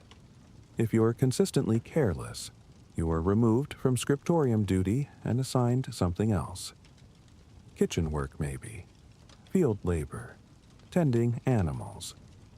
The prestigious work goes to those who prove themselves reliable. And here's the first mechanism of control. Reliable doesn't just mean accurate, it means obedient. It means copying what's there without adding your own opinions, your own glosses, your own interpretation. Medieval manuscripts occasionally include scribal notes, colophons. This manuscript was completed by Brother X in the year of our Lord Y. Sometimes they're longer. Sometimes they complain, the parchment is rough and resists the pen. My hand is tired and the light is failing. Thank God it's finished. This copying has wearied me beyond measure.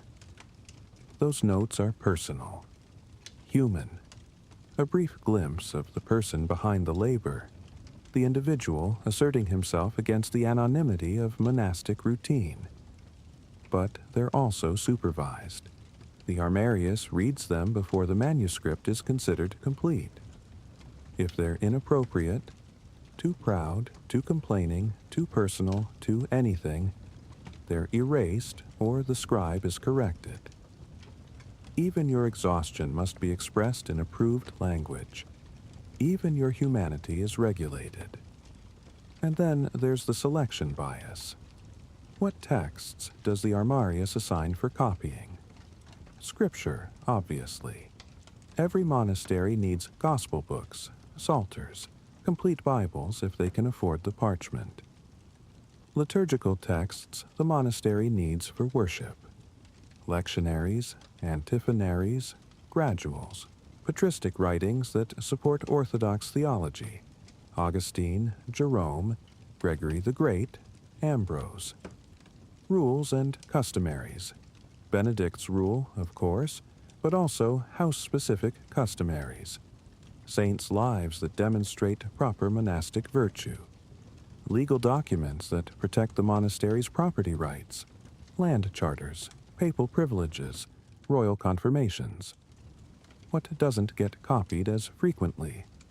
Heterodox texts, critiques of monastic life, secular poetry that might be too entertaining, too sensual, too worldly.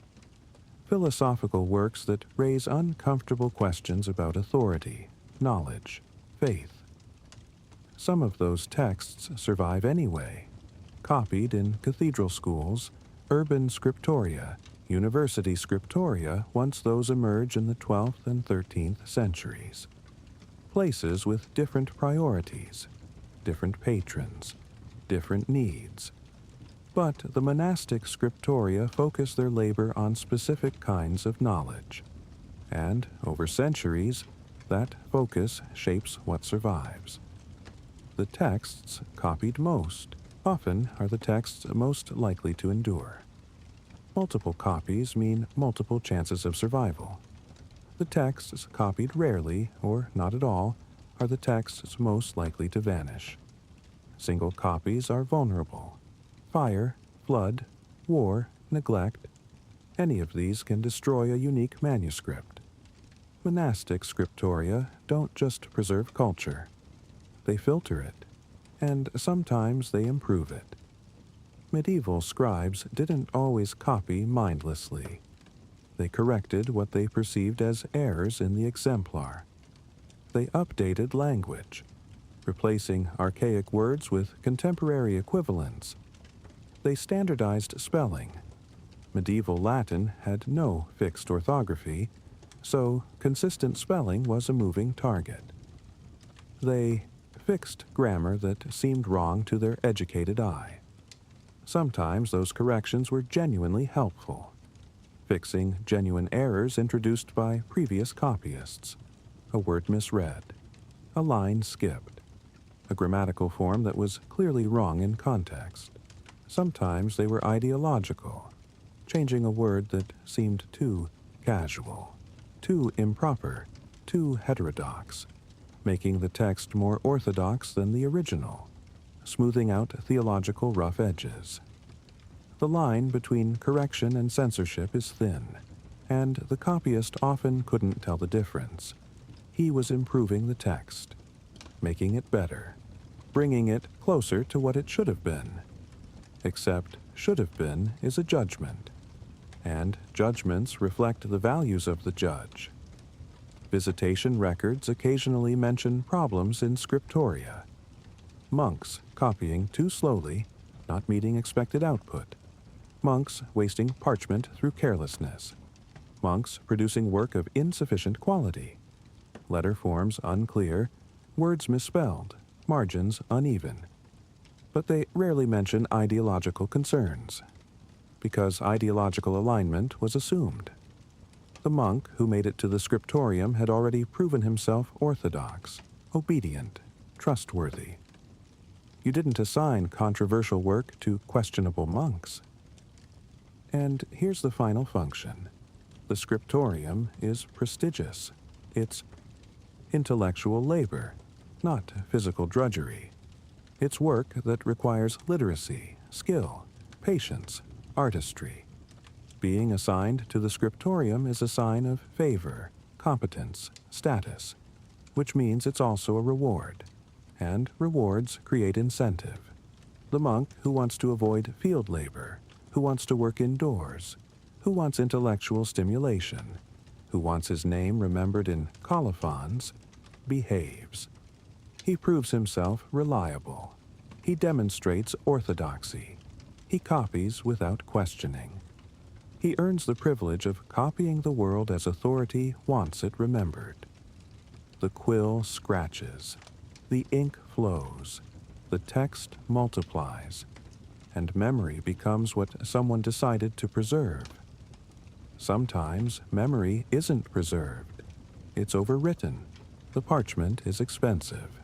Animal skin.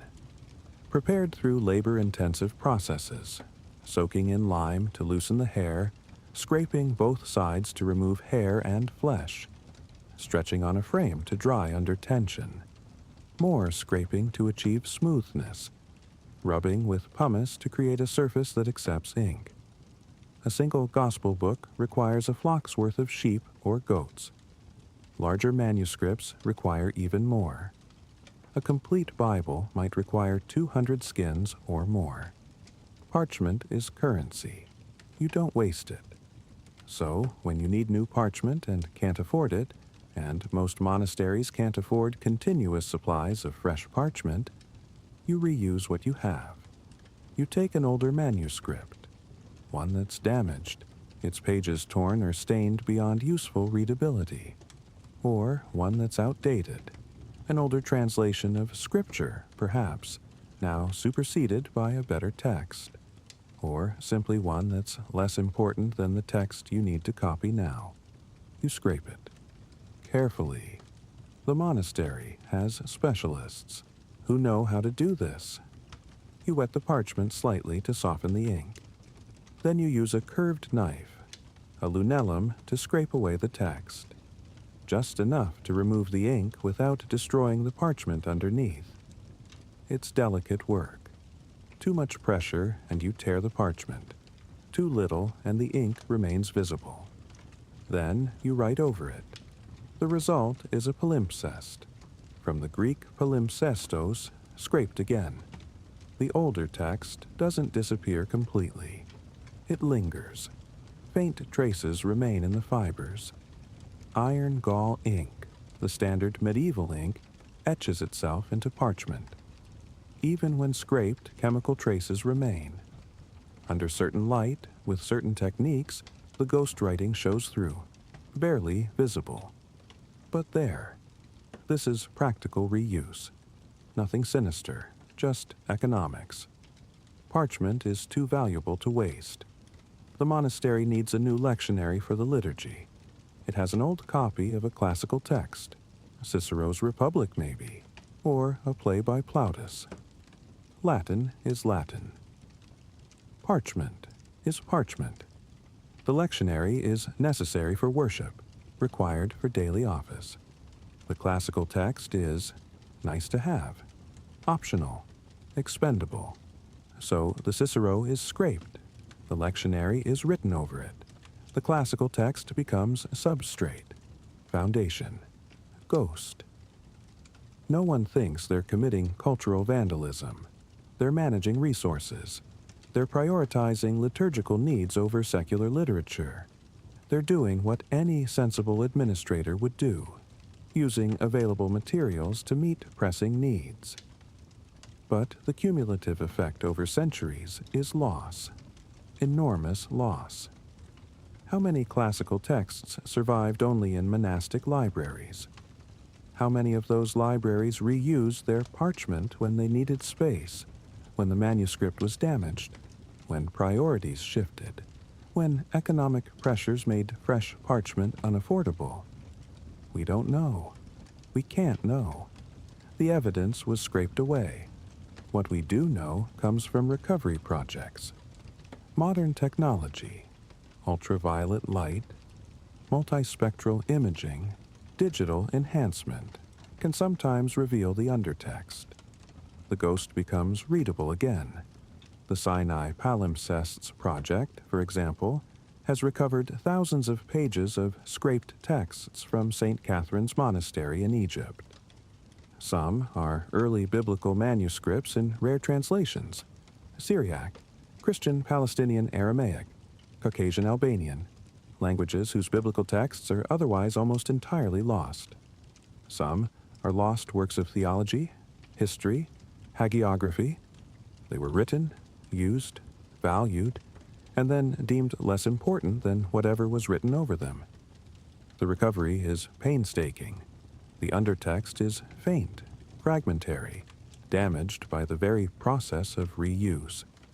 Some of it is illegible even with modern technology.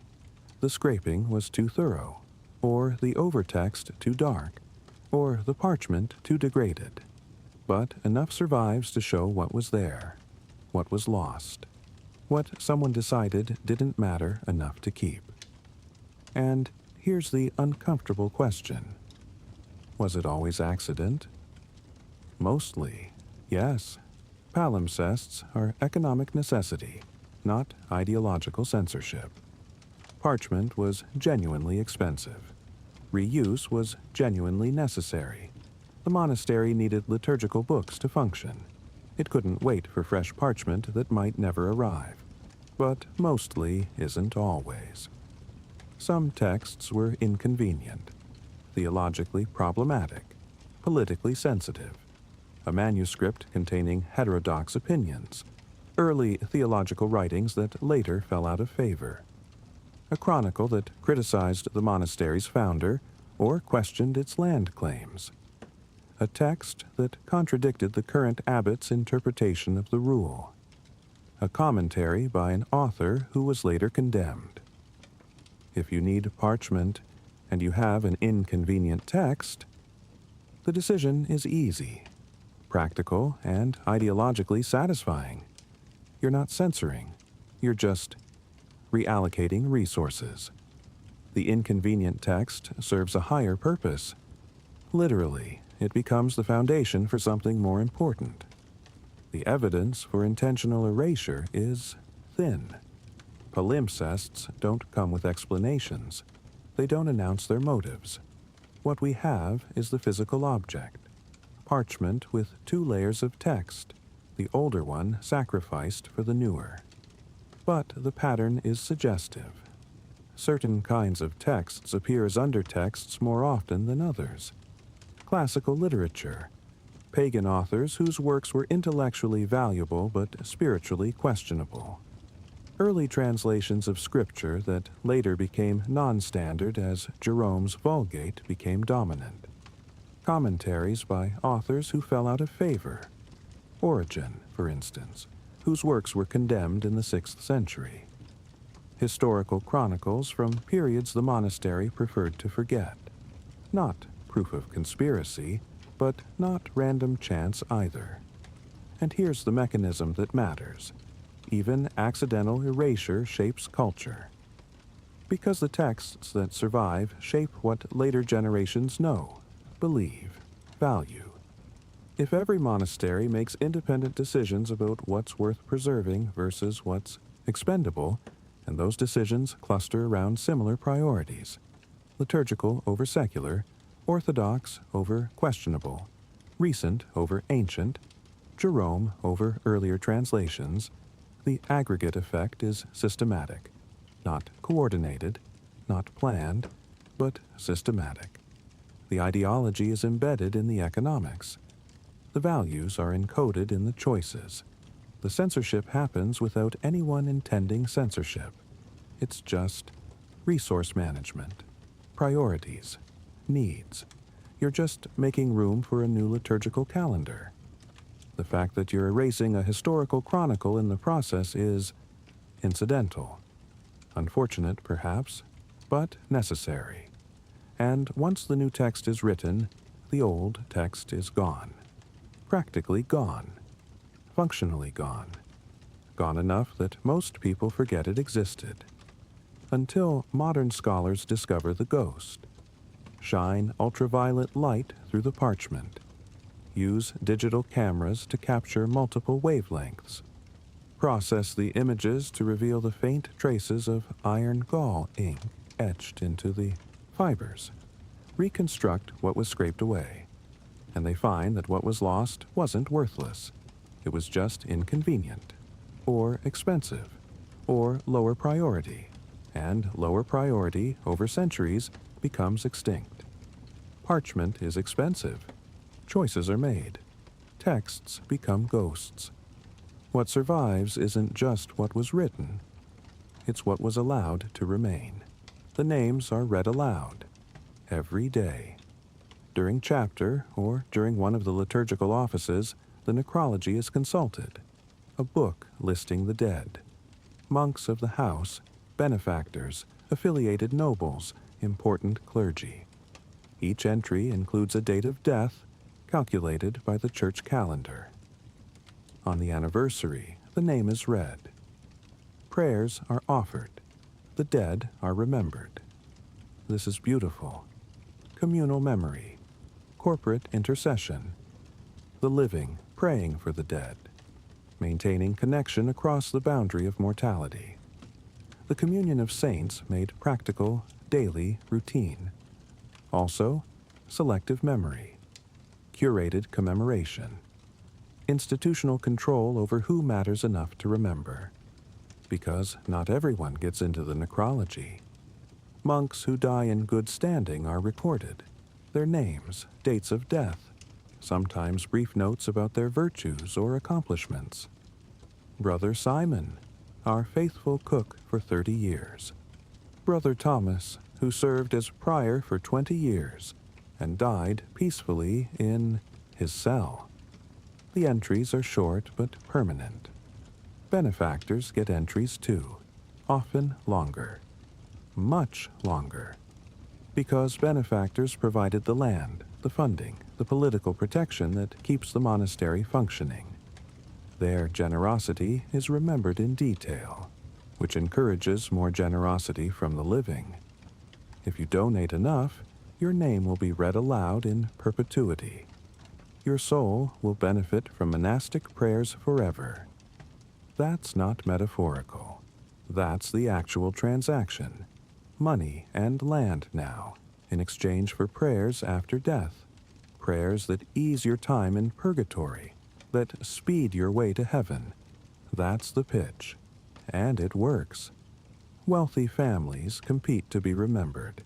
They endow anniversaries, specific prayers on specific dates, funded by specific donations, an annual Mass on the date of death, special prayers during the divine office, sometimes elaborate commemorations involving the entire community. The bigger the gift, the more elaborate the commemoration.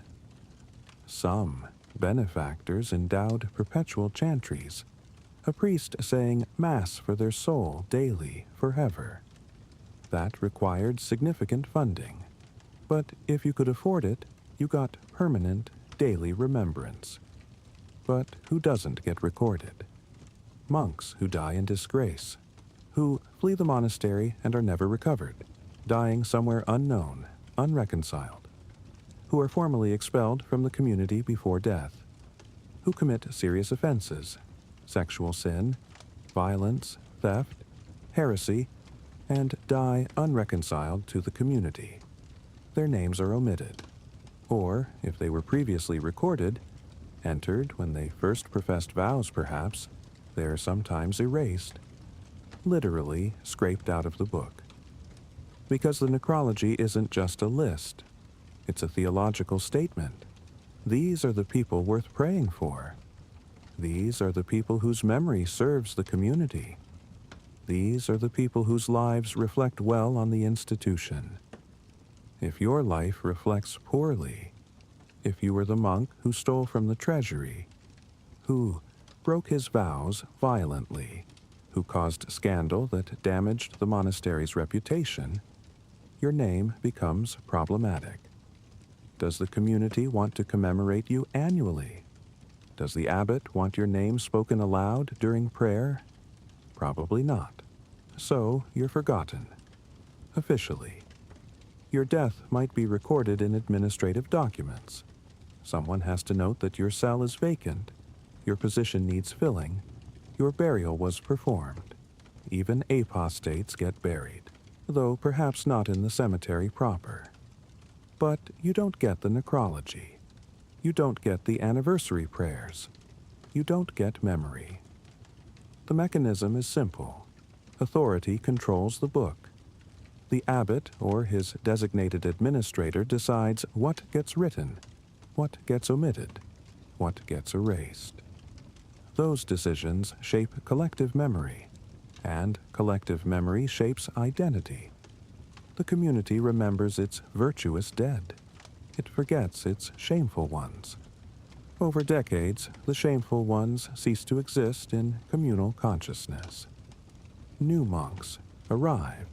They hear the names from the necrology read during chapter or office. They assume that's everyone. They don't know about the gaps. They don't know that Brother William existed, professed vows, lived 30 years in the monastery, and was erased after dying excommunicate.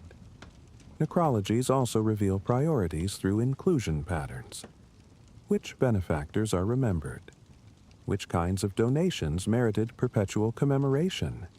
A large land grant, definitely. Funding for a new building, certainly.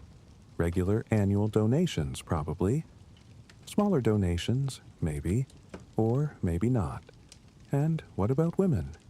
Some necrologies include female benefactors, abbesses from sister houses, noble women who supported the monastery. But often they're outnumbered. Sometimes they're absent entirely.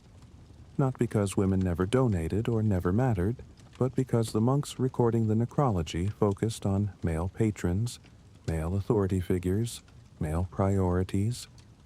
The bias is often unconscious, but it's real, and it accumulates. What you commemorate is what you value. What you omit is what you devalue. And the pattern persists across generations. Some monasteries produced obituary rolls, portable documents sent between houses announcing a monk's death and requesting prayers. When an abbot or important monk died, the monastery would create a roll, a long strip of parchment with the death announcement. This roll would be carried from monastery to monastery. Each house would add their prayers and condolences, sometimes adding the names of their own recently deceased, requesting reciprocal prayers. The roll would travel for months, even years, accumulating entries from dozens or hundreds of monasteries. These rolls are extraordinary historical documents.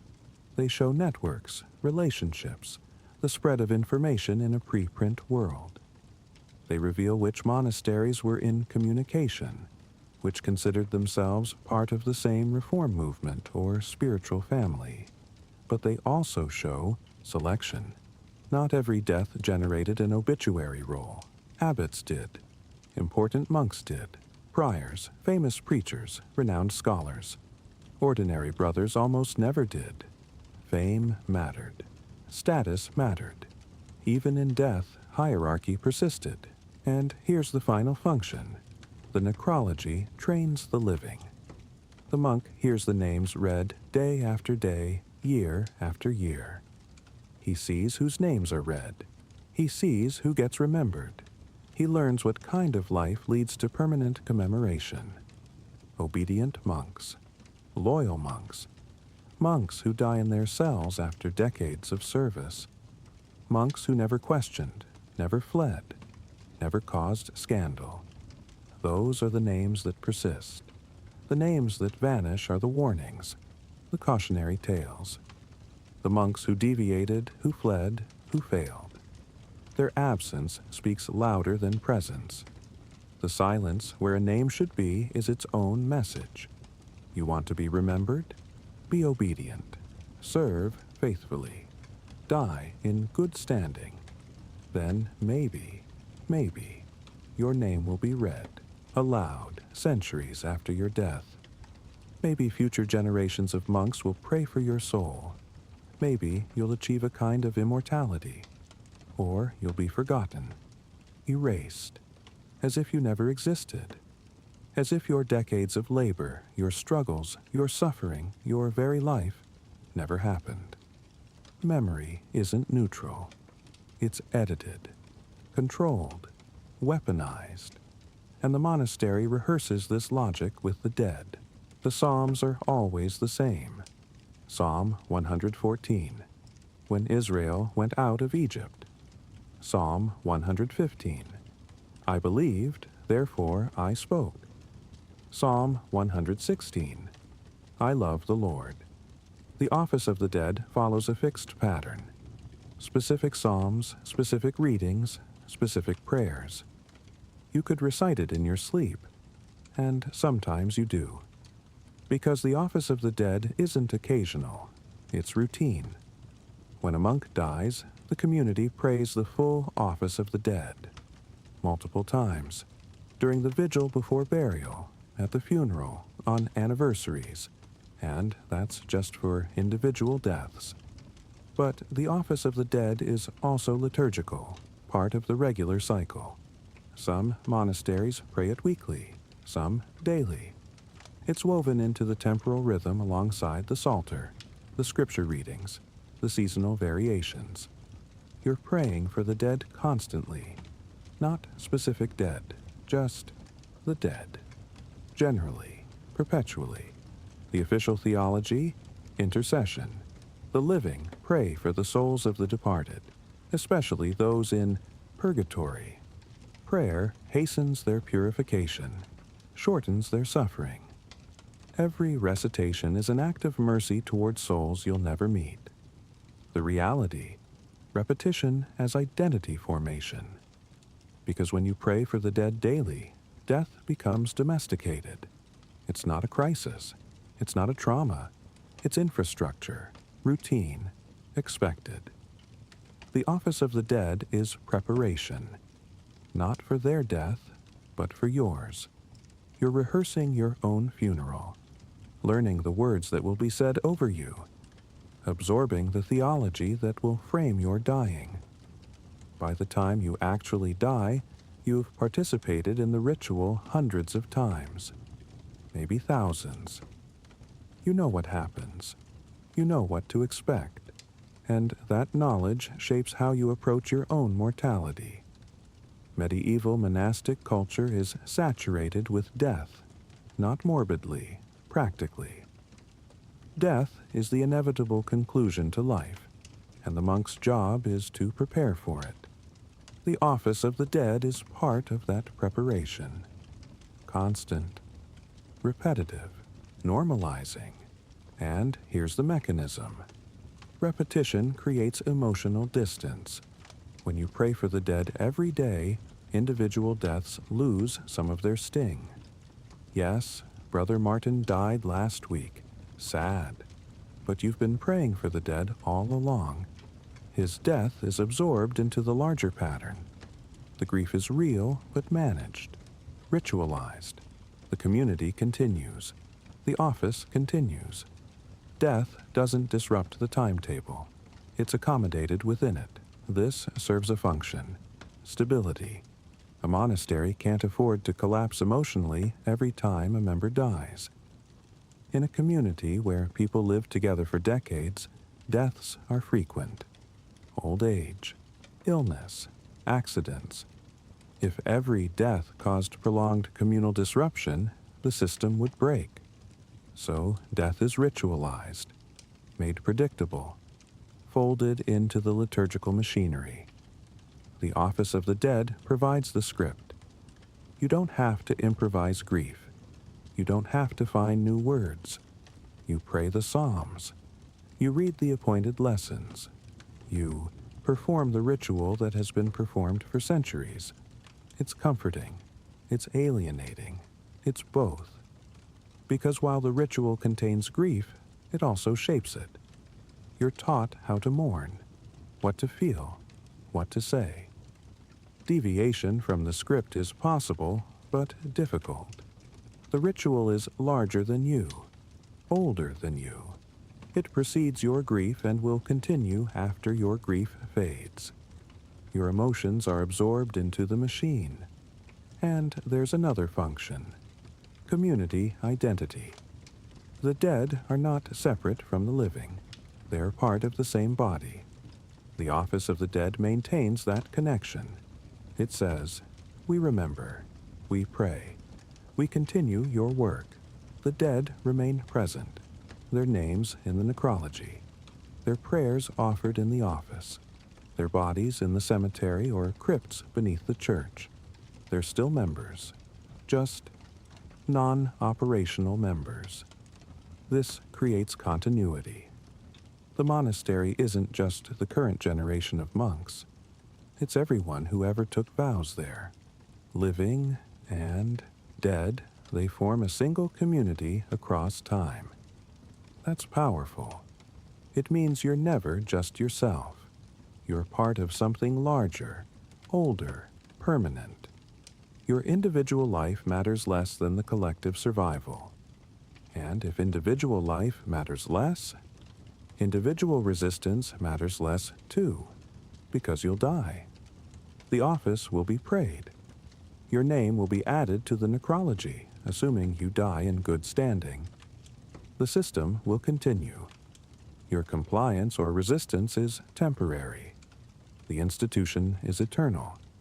The office of the dead teaches that lesson, subtly, repeatedly, through ritual so familiar it becomes invisible. Death isn't the end. It's a transition, from active member to commemorated member, from body to memory, from participant to prayer. And the liturgy that marks that transition is the same liturgy you've been praying all along. You're not just praying for them. You're praying for yourself, rehearsing, preparing, learning the script for your own final scene. The psalms repeat. The pattern continues. The machine runs. But there's a darker edge. When peace becomes confinement, the monk is dying. Everyone knows. The signs are clear. Labored breathing, fading consciousness, the body shutting down. It's time, and the choreography begins. This isn't private. This isn't intimate. This is communal death, scripted, supervised, performed according to protocol. The dying monk is moved, if he isn't already, to the infirmary or a designated space. The community is summoned. The abbot arrives. The process has stages, and everyone knows their role. First, confession. If the dying monk is conscious, he confesses. One last unburdening before death. The priest hears it. Absolution is granted. The soul is prepared. Second, last rites. Extreme unction. The anointing of the sick. Oil on the forehead, the hands, the feet. Prayers for mercy, forgiveness, salvation. The sacrament that marks the threshold between life and death. Third, the vigil. The community gathers. They pray. Usually the office of the dead, but also other prayers, litanies, psalms, whatever the custom prescribes. The dying monk is surrounded by voices. He's not alone. Even as consciousness fades, the sound continues. Fourth, death. When it comes, the prayers shift. More psalmody, the subvenite. Come to his assistance, all you saints of God. The in paradisum. May the angels lead you into paradise. Ritual words that escort the soul. Fifth, preparation of the body. The corpse is washed, dressed in monastic habit, laid out properly, hands folded. The body becomes an object for burial. Sixth, burial. Quickly, usually within a day. The grave is ready, often in the cloister cemetery, sometimes in the church itself if the monk had sufficient status. The body is interred. More prayers. The office of the dead. The community returns to its routine. The entire process is documented in customaries. Some houses have detailed instructions. Who does what? When? In what order? The death drill is precision engineered. And here's what that engineering does. It removes chaos. Death, uncontrolled, is messy. Bodies fail unpredictably. Emotions overwhelm. Fear, grief, panic. These are natural responses. But they're also disruptive. They break routine. They destabilize. The death drill contains that disruption. It channels fear into ritual. It transforms grief into liturgy. It makes death orderly. The dying monk knows what's happening. He's participated in this ritual for others. He's prayed over dying brothers. He knows the script. And when his turn comes, he performs it, or tries to. because the ideal is a good death, a death marked by faith, peace, acceptance. The monk confesses clearly, receives the sacraments consciously, dies with prayers on his lips or in his ears, serene, reconciled, ready. That's the ideal. That's what the hagiographies describe. That's what the system wants. But real death isn't always cooperative. People die in pain, in confusion, in fear. They die suddenly, without time for last rites. They die screaming. They die messy. The death drill tries to impose order anyway. Even if the monk is unconscious, the sacraments are administered. Even if he dies suddenly, the ritual is performed over the corpse.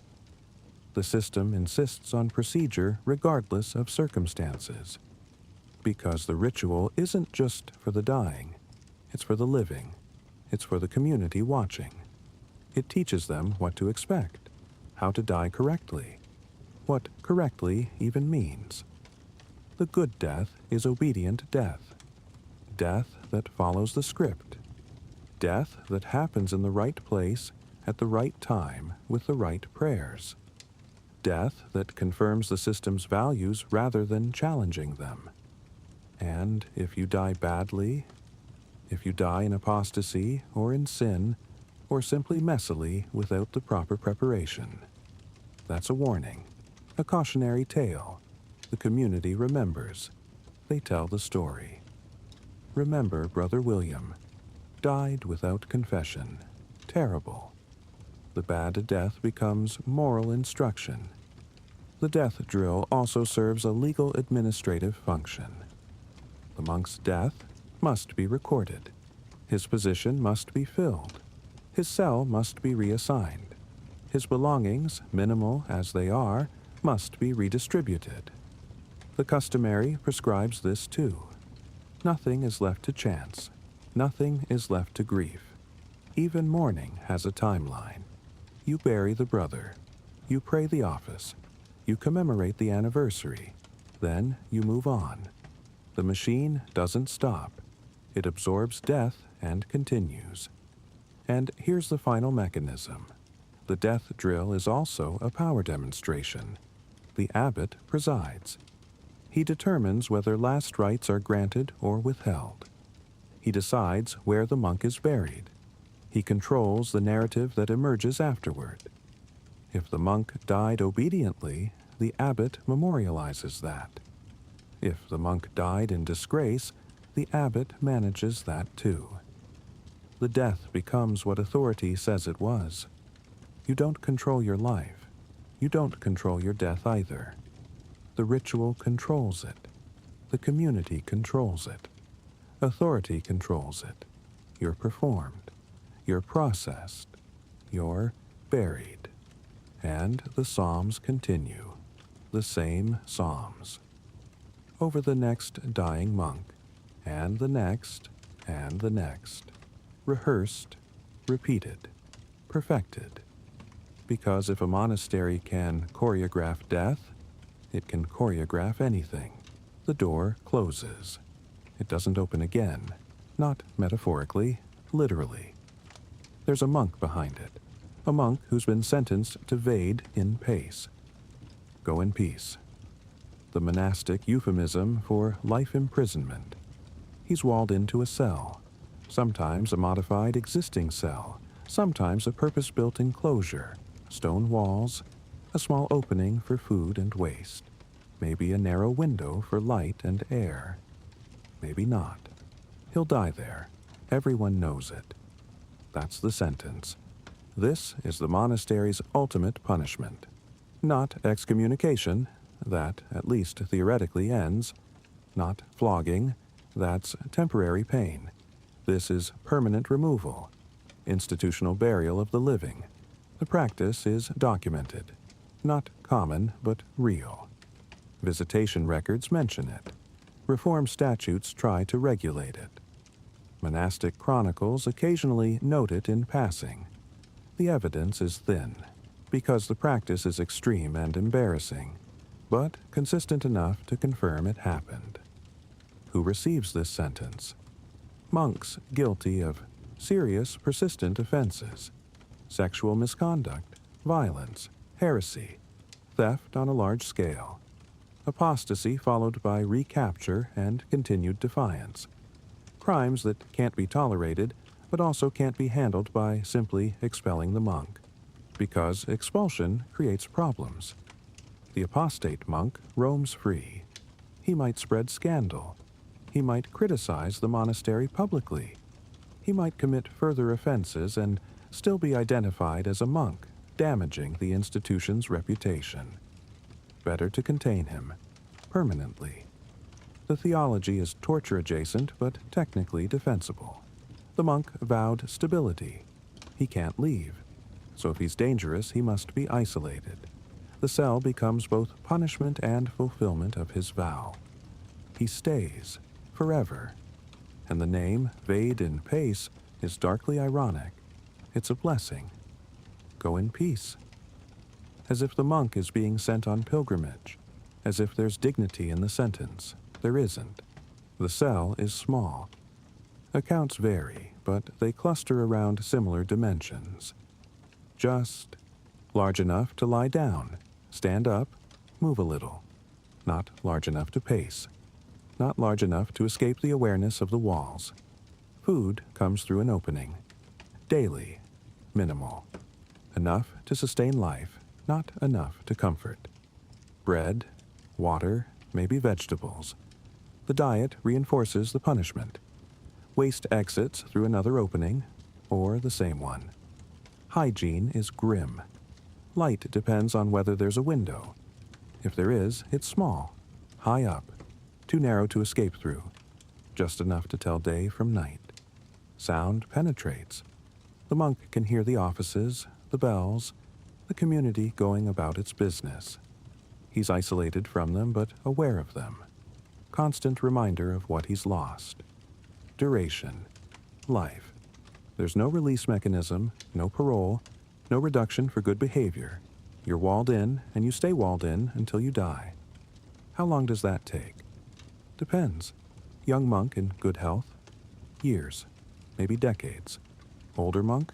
Maybe months. The accounts are vague. Nobody wants to document exactly how long a human being survives in those conditions. But some survived long enough that later visitations discovered them still living, still locked in, still technically at peace. The practice was controversial even in the Middle Ages. Some reformers objected, not on humanitarian grounds but on procedural ones. Who has authority to impose such a sentence? The abbot? The bishop? A monastic chapter? And what oversight exists? If a monk is walled in, who checks whether the sentence is just, whether the evidence is solid, whether the punishment fits the offense? Usually, no one. The monastery is autonomous. The abbot has discretionary power. If he determines a monk deserves permanent enclosure, he can order it. The community complies. The cell is prepared. The monk is placed inside. The door is sealed. Done. Some accounts mention variations. Not complete walling in, but severe restriction. A locked cell the monk never leaves. Chains. Constant supervision. The modifications make it slightly less brutal, but functionally similar. The monk is removed from communal life permanently. He exists, but doesn't participate. He's present, but absent. And here's the mechanism that makes this sustainable. Invisibility. Once the monk is enclosed, he's out of sight. The community doesn't see him. Visitors don't see him. He's disappeared without actually leaving. The problem is solved by making it invisible. The monastery continues. The offices are prayed. Work continues. Life continues. Somewhere in the building, behind walls, a man is slowly dying in isolation. But you don't see it. You don't hear him. So it's easy to forget. And forgetting is what the system requires. Because if you thought about it too much, If you really confronted what vade in pace means, you'd have to reckon with what your holy institution is capable of. Better not to think about it. Better to focus on the liturgy, the work, the routine. The monk behind the wall becomes a rumor, a cautionary tale. Don't end up like Brother Gregory. But what happened to Brother Gregory? No one quite remembers. He's gone. That's enough. The door closed. The wall was built. The monk disappeared. The authority behind it is almost always the same. The Rule of St. Benedict is 73 chapters. Not long. You can read it in an afternoon. It's structured, clear, practical. It covers everything. Prayer schedules, sleeping arrangements, food portions, election of the abbot, reception of guests, treatment of the sick. It's a manual for running a monastery, for shaping human beings into obedient instruments of divine will. And embedded throughout, woven into the practical instructions, is a system of graded punishment, precise, scaled, calibrated. Chapter 23. If any brother is found to be contumacious or disobedient or proud or murmuring, or in any other way transgressing the holy rule and the precepts of his elders, let him be admonished secretly by his elders, according to our Lord's injunction. First offense, private admonition. A conversation, correction given quietly, personally. Opportunity to amend. If that fails, public rebuke, in chapter, in front of everyone. Shame as incentive. If that fails, excommunication, from table, from oratory, or both. Isolation within the community. If that still fails, corporal punishment, flogging, physical correction. If even that fails, expulsion. Or, if expulsion is impossible or undesirable, other measures. The rule doesn't specify. It leaves the details to the abbot's discretion. That discretion is the weapon. Because the rule provides the framework, but the abbot provides the application. He determines what counts as murmuring, what qualifies as pride, whether an offense deserves private admonition or immediate public correction, whether excommunication lasts days or months, whether flogging is 5 strokes or 20. The rule says punishment should be proportionate, but proportion is judgment, and judgment is power. Different abbots run different monasteries. Some are lenient, slow to punish, quick to forgive. Some are harsh, strict interpretation, severe penalties, minimal tolerance. The rule allows both. It's flexible enough to accommodate vastly different management styles, which means a monk's experience depends less on what the rule says and more on how the abbot reads it. And the abbot's reading is influenced by his temperament, his theology, his political pressures, his personal relationships with specific monks. The rule provides legitimacy. The abbot provides interpretation, and interpretation is everything. Medieval customaries, house-specific elaborations of the rule, document this. They take Benedict's general principles and specify them. Exactly how many strokes for arriving late to choir. Exactly what foods are forbidden during which fasts. Exactly how prostration should be performed during confession. These specifications vary between houses. What's tolerated at one monastery triggers punishment at another. The rule is the same. The application isn't. And that variability is both strength and danger. Strength because it allows adaptation to local conditions. Danger because it enables abuse. The harsh abbot can justify severity by appealing to the rule. I'm just following Benedict. The lenient abbot can justify mercy the same way. Benedict teaches discretion. Both are correct. Both are weaponizing the text, and the monk has no appeal. He can't argue with the rule. It's holy, ancient, authoritative. He can't argue with the abbot.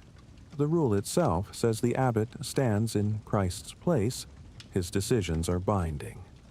He can only obey or suffer the consequences of disobedience. Visitation records show the problem. Bishops or abbots from other houses visit. They inspect. They find monasteries where discipline has collapsed. Abbots too lenient, monks running wild. They also find monasteries where discipline is brutal. Abbots ruling through fear, monks traumatized. Both extremes cite the same rule. Reform movements try to standardize. Cluny developed elaborate customaries to ensure every Cluniac house operated similarly. The Cistercians created a general chapter where abbots met annually to coordinate. The goal was consistency. Prevent local abbots from deviating too far in either direction. It helped, somewhat. But even within reform orders, variation persisted, because human interpretation is unavoidable. And here's the mechanism that makes the rule a weapon. It's sacred, but flexible. It's authoritative, but interpretable. It provides structure while leaving discretion. It empowers the abbot while limiting him just enough that he can claim he's following ancient wisdom rather than exercising arbitrary power. The monk punished harshly can't claim injustice. The rule allows punishment. The monk punished lightly can't claim favoritism. The rule allows discretion. The abbot who uses the rule to settle personal vendettas can justify it theologically. The abbot who ignores offenses to maintain peace can justify it the same way. The rule becomes whatever authority needs it to be. And the monk learns that the problem isn't the rule. It's interpretation, it's application. It's the abbot reading the text and deciding what it means for you, specifically right now. You can memorize the rule. You can follow it meticulously and still be punished, because the abbot determines whether your obedience is sufficient, whether your humility is genuine, whether your motives are pure. The rule is the framework. The abbot is the judge. The monk is the subject. And the verdict is always final. Which brings us to the final ritual, the one chroniclers didn't need to write because it wrote them. The cloister is silent. Not literally, not perfectly. There are footsteps, the wind, rain on stone, the bells, always the bells. But human sound, speech, laughter, argument, complaint, is minimal, controlled, regulated into near non-existence, and from outside, from a distance, it looks holy, peaceful, contemplative, like sanctity has a sound, and the sound is silence. But silence isn't the absence of sound, it's the suppression of it. And suppression isn't holiness, it's method. This is the final ritual. The one that doesn't need a name because it's everywhere, always, embedded in every structure we've examined. The bell that owns your body. The silence that births secret languages. The confession that weaponizes speech. The tonsure that marks you. The vow that locks you in. The excommunication that makes you a ghost. The whip. The hair shirt. The fast. The infirmary exception. The bloodletting. The hospitality theater. The controlled scriptorium. The scraped palimpsest. The curated necrology. The liturgy of death. The rehearsed dying. The walled cell. The rule as flexible weapon. All of it. All of it is the same mechanism, repeated in different registers. The method is simple. Regulate speech, reshape bodies, control records, ritualize punishment, engineer memory, and call the outcome sanctity. And the brilliant part, the mechanism that makes it nearly invisible, is that much of it is holy. Some of it produces genuine spirituality. Some monks thrive in the structure. Some find God in the silence. Some experience the discipline as liberation from worldly chaos. The system works for some people, which makes it believable, which makes the rest, the control, the violence, the erasure, easier to dismiss as necessary, as medicinal, as the price of holiness. But here's what the chroniclers didn't always fear writing. Sometimes they were simply trained to write what the system required, because most monastic chronicles were written by monks. Monks educated in the system. Monks shaped by the discipline. Monks whose entire identity is bound up in the institution's legitimacy. When you've spent decades being trained that silence is holy, that obedience is virtue, that punishment is correction, that institutional authority is divine authority, you don't write exposés. You write hagiographies. You describe the abbot as wise, not tyrannical. You describe the silence as peaceful, not oppressive. You describe the discipline as salutary, not brutal. You describe the monastery as heaven's antechamber, not power's laboratory. Not because you're lying, because that's how you see it. The system has shaped your perception so thoroughly that you can't see it clearly anymore. The chronicler writes, "The monastery maintained perfect observance of the rule." He means it as praise. He doesn't see what perfect observance cost. Or, if he does see, he interprets the cost as sacrifice, not suffering. The hagiographer writes, "The saint wore a hair shirt all his, life discovered only after death." He means it as evidence of secret holiness. He doesn't ask whether the saint wanted to wear it or whether the culture of competitive suffering made it necessary. The customary writer documents, "Punishment shall be administered according to the severity of the offense." He means it as order. He doesn't question who determines severity or whether the system produces justice or merely compliance. They're not afraid to write.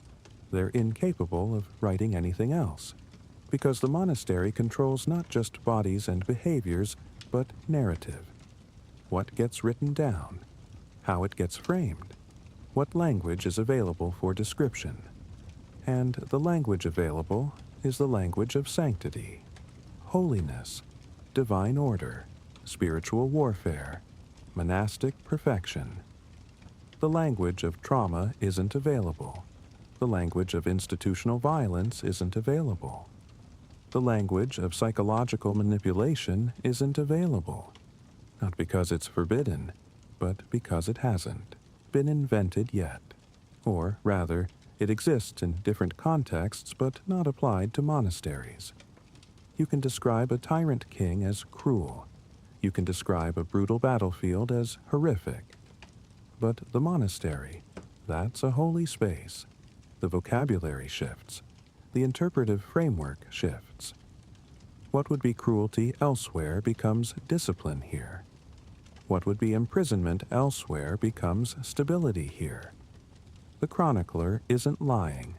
He's using the only conceptual tools he has. And that's the final mechanism, the most sophisticated one, the one that makes all the others sustainable across centuries. You don't just control bodies. You don't just control behavior. You control meaning. You control how people interpret what they're experiencing. You give them a framework that makes suffering intelligible as sanctity, isolation intelligible as contemplation, control intelligible as care. And they adopt that framework. They internalize it. They use it to write their own stories. The cleanest stories are often the most edited. Not edited afterward.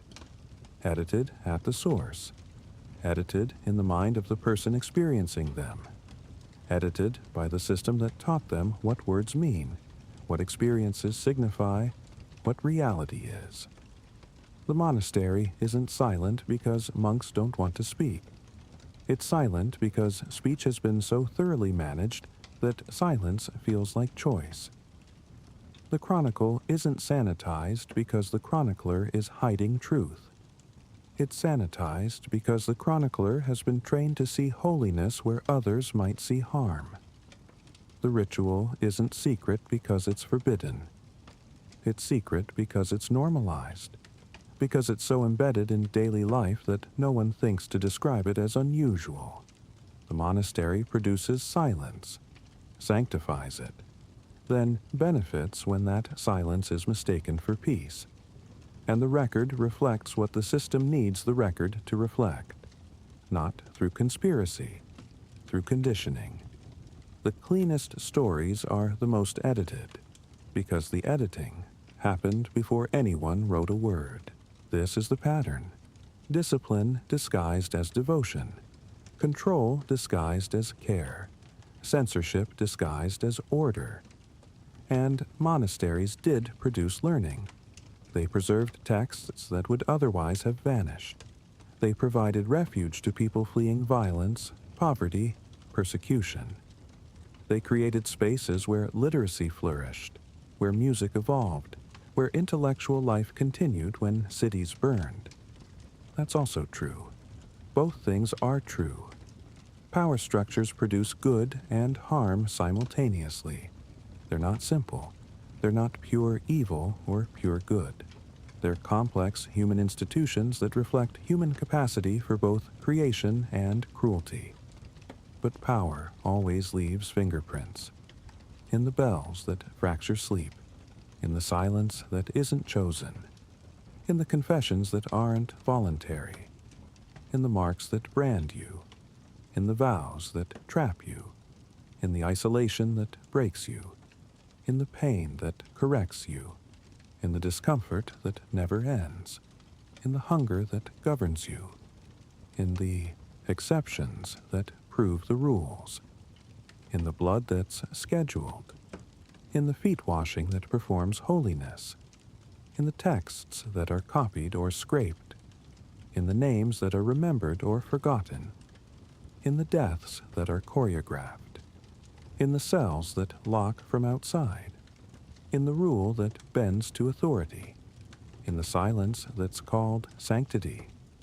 The fingerprints are there, in the sources, in the customaries, in the visitation records, in the reform statutes, in the gaps where evidence should be but isn't, in the patterns that repeat across houses, across centuries, across the medieval world. The monasteries weren't shelters from power. They were power's laboratory, testing what human beings can endure, how thoroughly they can be reshaped, how completely they can be controlled while still believing they're free. And the experiment succeeded. For 1,000 years, across thousands of monasteries, shaping millions of lives. Some of those lives flourished. Some were destroyed. Most were somewhere between, enduring, adapting, surviving within a system that demanded everything and called it holy. The records are sanitized, but not perfectly, because silence isn't actually absolute, because the sources contradict each other, because visitation records document problems, because reform movements reveal failures, because the gaps themselves testify. When chroniclers write too cleanly, the cleanliness becomes suspicious. When the official story is too perfect, the perfection reveals the editing. When silence is too complete, the silence becomes the evidence. This isn't a scandal, it's history, documented, patterned, recoverable. The monasteries were real. The discipline was real. The control was real. The suffering was real. And the question that remains, the one we're left with, is this. If the cleanest stories are the most edited ones, what does that make the silence?